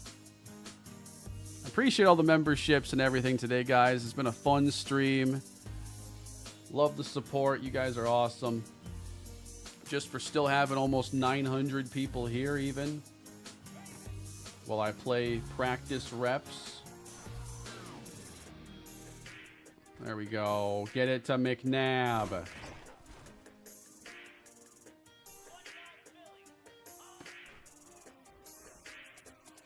Ogbonna, show us something. Not quite.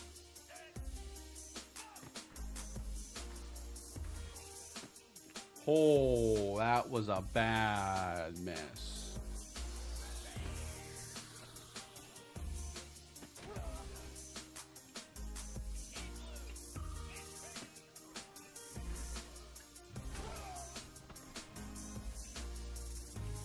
Didn't think you'd have the football today. Category 3 is unironically a great name for your third channel. I know.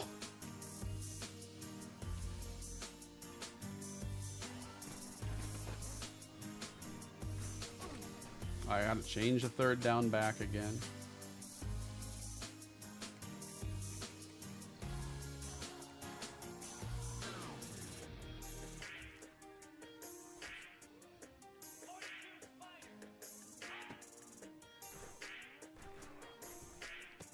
That's much better.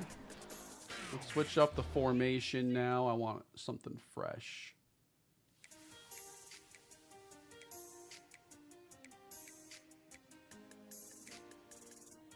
Oh, and even in some of our existing formations, I added some new plays. Like this motion replace, I thought would be something good to add to the quick game. With some built-in motion, which I like having more plays that have the built-in motion.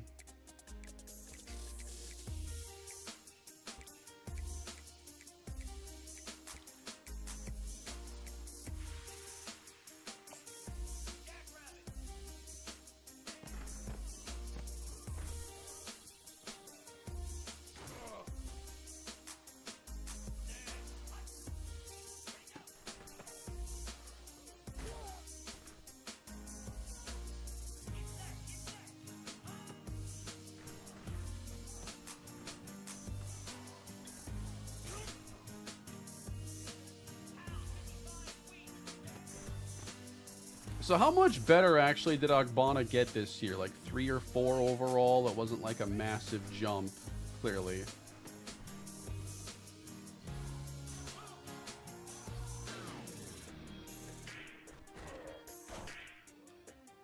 Wish we could play some 7-on-7 here. We're getting beat up front pretty good on a lot of these plays. That's better. 77-80.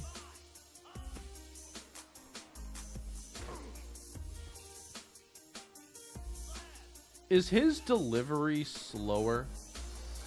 It feels like the ball gets out maybe a little slower. That's a good one, though.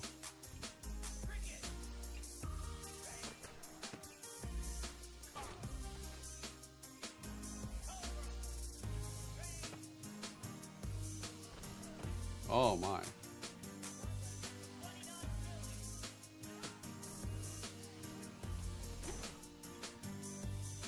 Just give him some time, guys.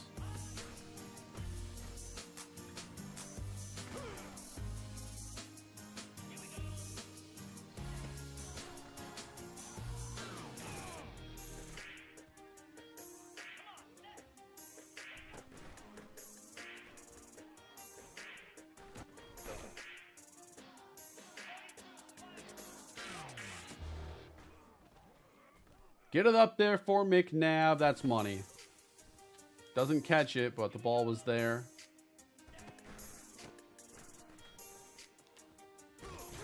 Good juke there. I like the quick jukes. They're fun in this game.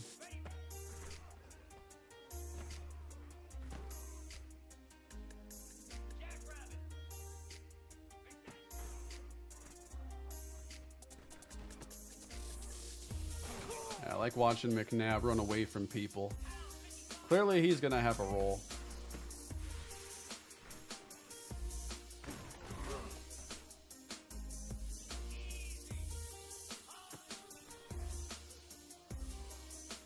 That's the laser beam right there we want from him.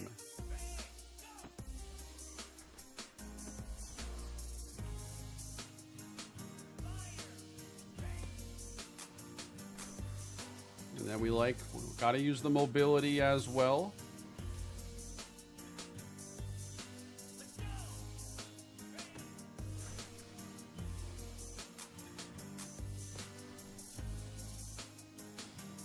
This is Joshua Bloom at running back. I'm just trying him out because he did develop really well this offseason. He is a receiving back with some explosiveness in his game.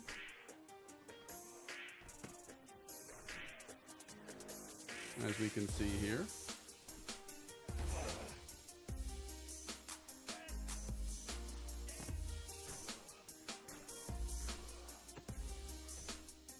Has good hands.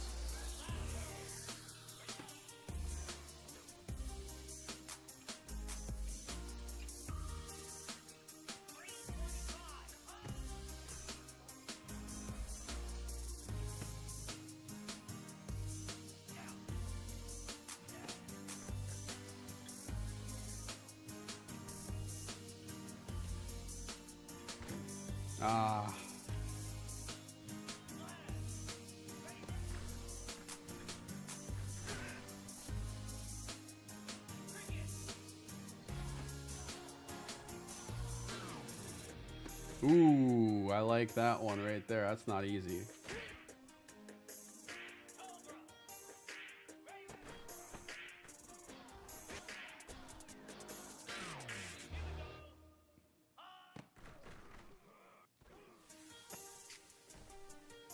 We're seeing better throws in this session with Ogbonna, thankfully. But Elway is a better downfield passer, and that's something I'm not really looking to emphasize nearly as much this year, although we have some deep threats. I just don't think that we are set up to be a really good, attacking downfield team. The throw under pressure is probably a greater deal to me than the deep accuracy. But our offensive line should protect against that, decently well. Obviously, we're giving up pressure here in the offseason. We always give up pressure in these streams. Defense eats us up.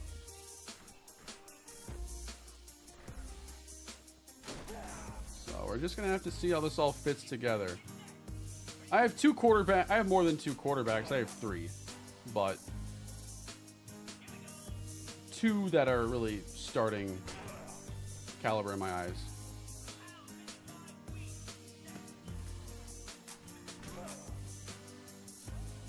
Not planning to use both simultaneously, if that was the question. Better.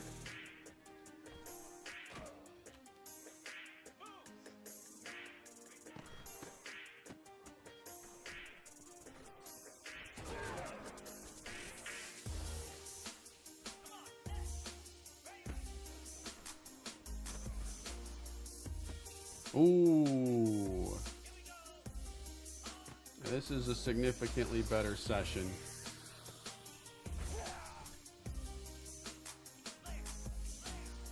Yeah, McNabb he's scary.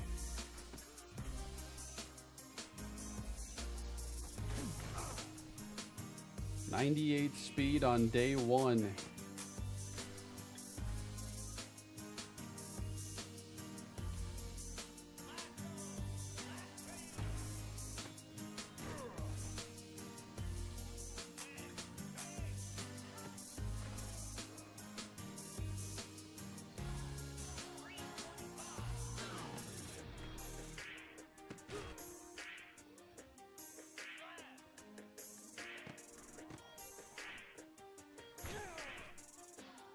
And then I'm still projecting that Ogbonna has the highest ceiling of all. He was a 4-star. Obviously, breaks that tackle.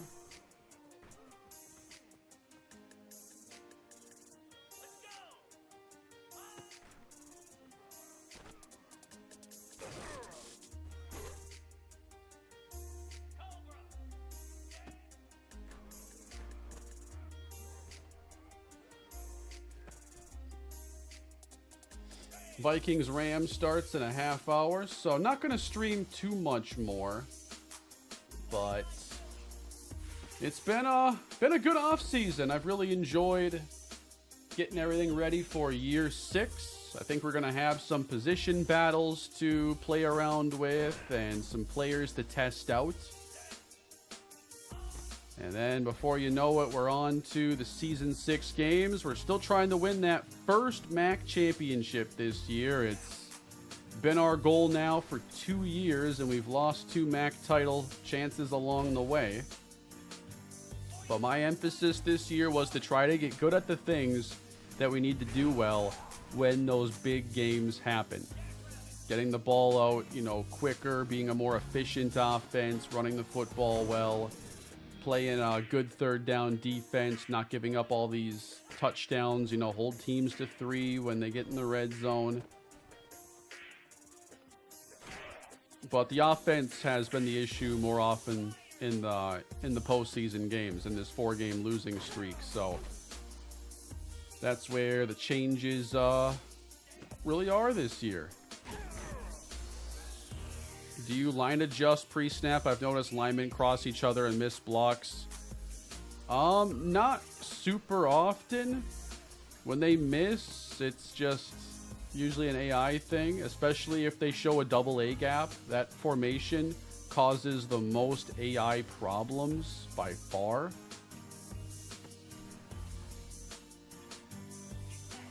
And yeah, if sometimes the boot action works if they're not playing a super wide technique, and a lot of times I audible out if they are playing too wide and I don't trust my tackle to actually get over to make the play. Get Elway back in so he can remind you why he is better. Let's give him another session, and then that's going to wrap up the off season, everybody. 3.5 hours. We've had some fun today. If you haven't already done so, subscribe to the channel so you can see who ultimately leads the team this year in Season 6. And if the team can finally get that postseason success that we've been waiting on and hungry for. The only postseason win we have in this series was a win no one expected us to get. So, we still have a lot of work to do. Ooh. Elway missed that one pretty badly, I'll say.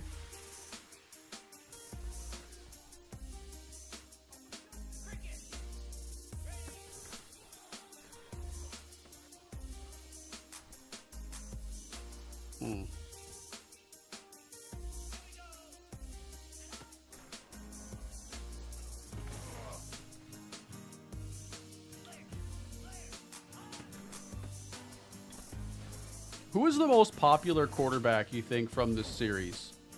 You say Ray Elway has Gunnar Gray aura. I feel like the Gunnar Gray year was pretty good.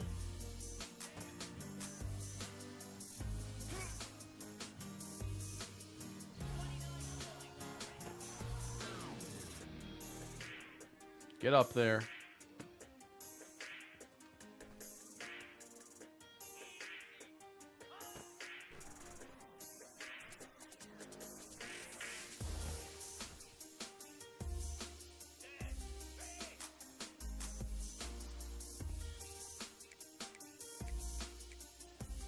People were ready to move off of Coulson after this last year.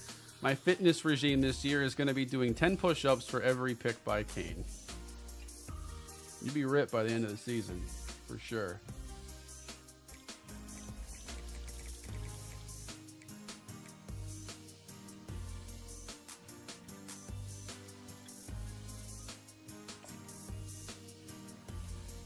Appreciate the super chat. I wanted to flip these. I don't want to have to flip it every time.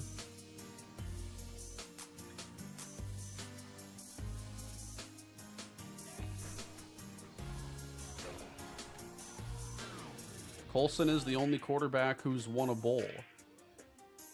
Not true. We lost all of our postseason games with Coulson. We won when I had Pacheco play against Notre Dame. He didn't start that game, though.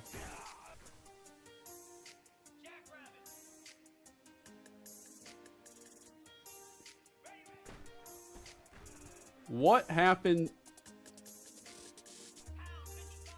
What happened there? I wasn't even trying to... I didn't think that could happen. Was that on that play? Looking like Baker Mayfield and Jalen McMillan there.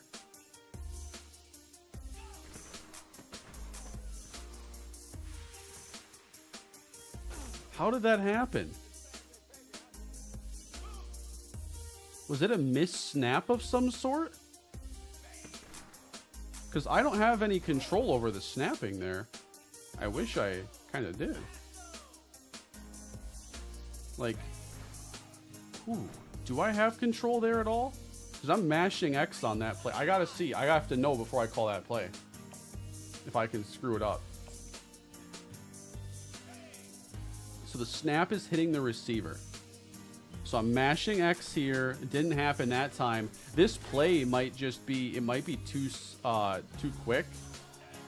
Maybe it, I don't know if it could be a threshold thing because it's before the play. But that play is far too risky to call. I can't have that in there. It's too tight. Jet inside zone has to go. I don't know about Jet Duo.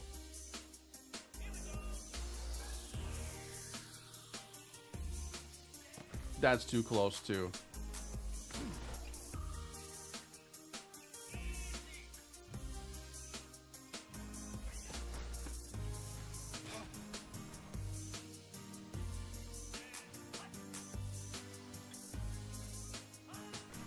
Maybe this one's okay.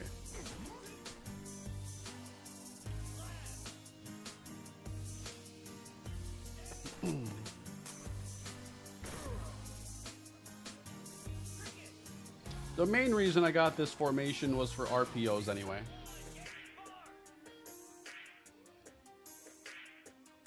Life is a constant grind. There are underdogs and overrated. Keep grinding. Keep it up. Also, who knows what MrHurriicane's passing reads are? You don't want to know. You want to see my vision cone? I don't think you do.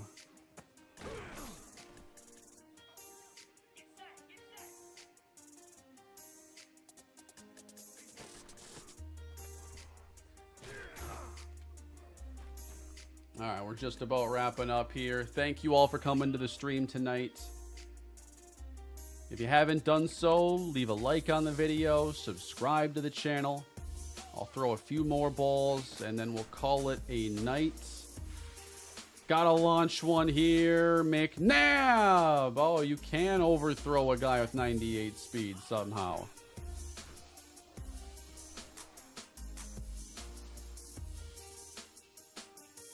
Ask Baker and the Bucks how bad a handoff can go. It's a feature, not a bug. This one seems to be more of a bad snap. Yeah, that was some awful timing last night, but I didn't feel too bad with it coming right after that, what should have been a DPI in the end zone on Levante David. So it kind of felt like the Commanders were owed one there.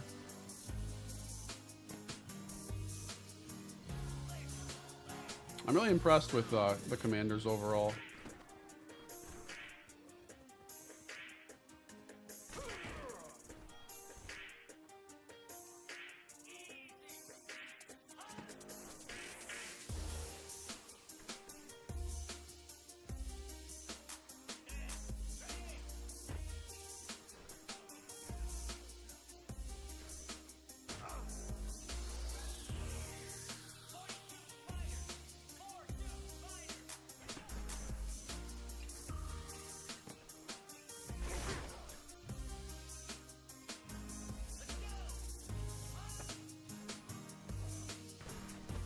Oh boy, that's down there.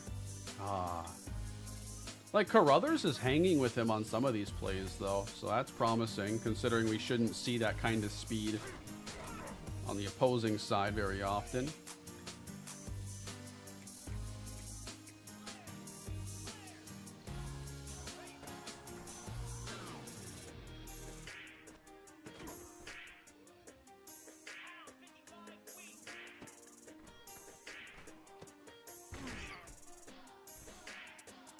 Give us one more touchdown. I'll try. Probably not going to be on a jet. Can I get one more TD? I thought I was getting the pressure there. Come on. That was Byron Gammon in coverage. Too sticky. If I had to score a touchdown with anybody but McNabb, it might take a while. Especially with this rush.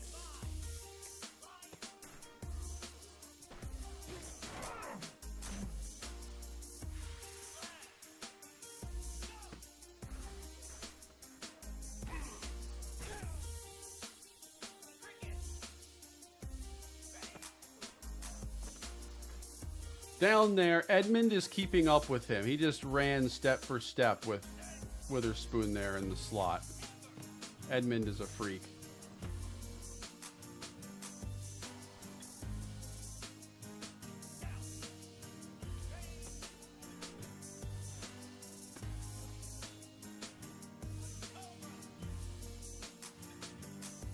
Well, of course, Caveman. Appreciate it.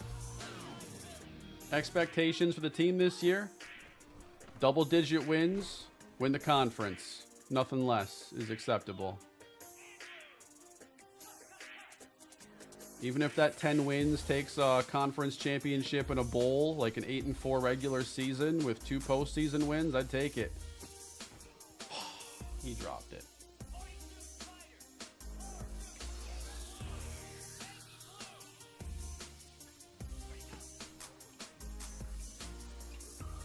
Get down there. That's our guy. Should be seeing a lot of Oscar McNabb this year. Y'all have been awesome tonight. Thank you for coming to the stream. Hope you're excited for Season 6 of the Buffalo Bulls Dynasty. Coming your way either late this week or early next. We'll see how it all fits together with me doing probably a position battle stream. There's a lot of things I want to figure out prior to week 1 anyway, so I'm not rushing into Arkansas State. But take care, Skol Vikings, and hopefully I can be in a good mood for that next stream then. See you guys next time.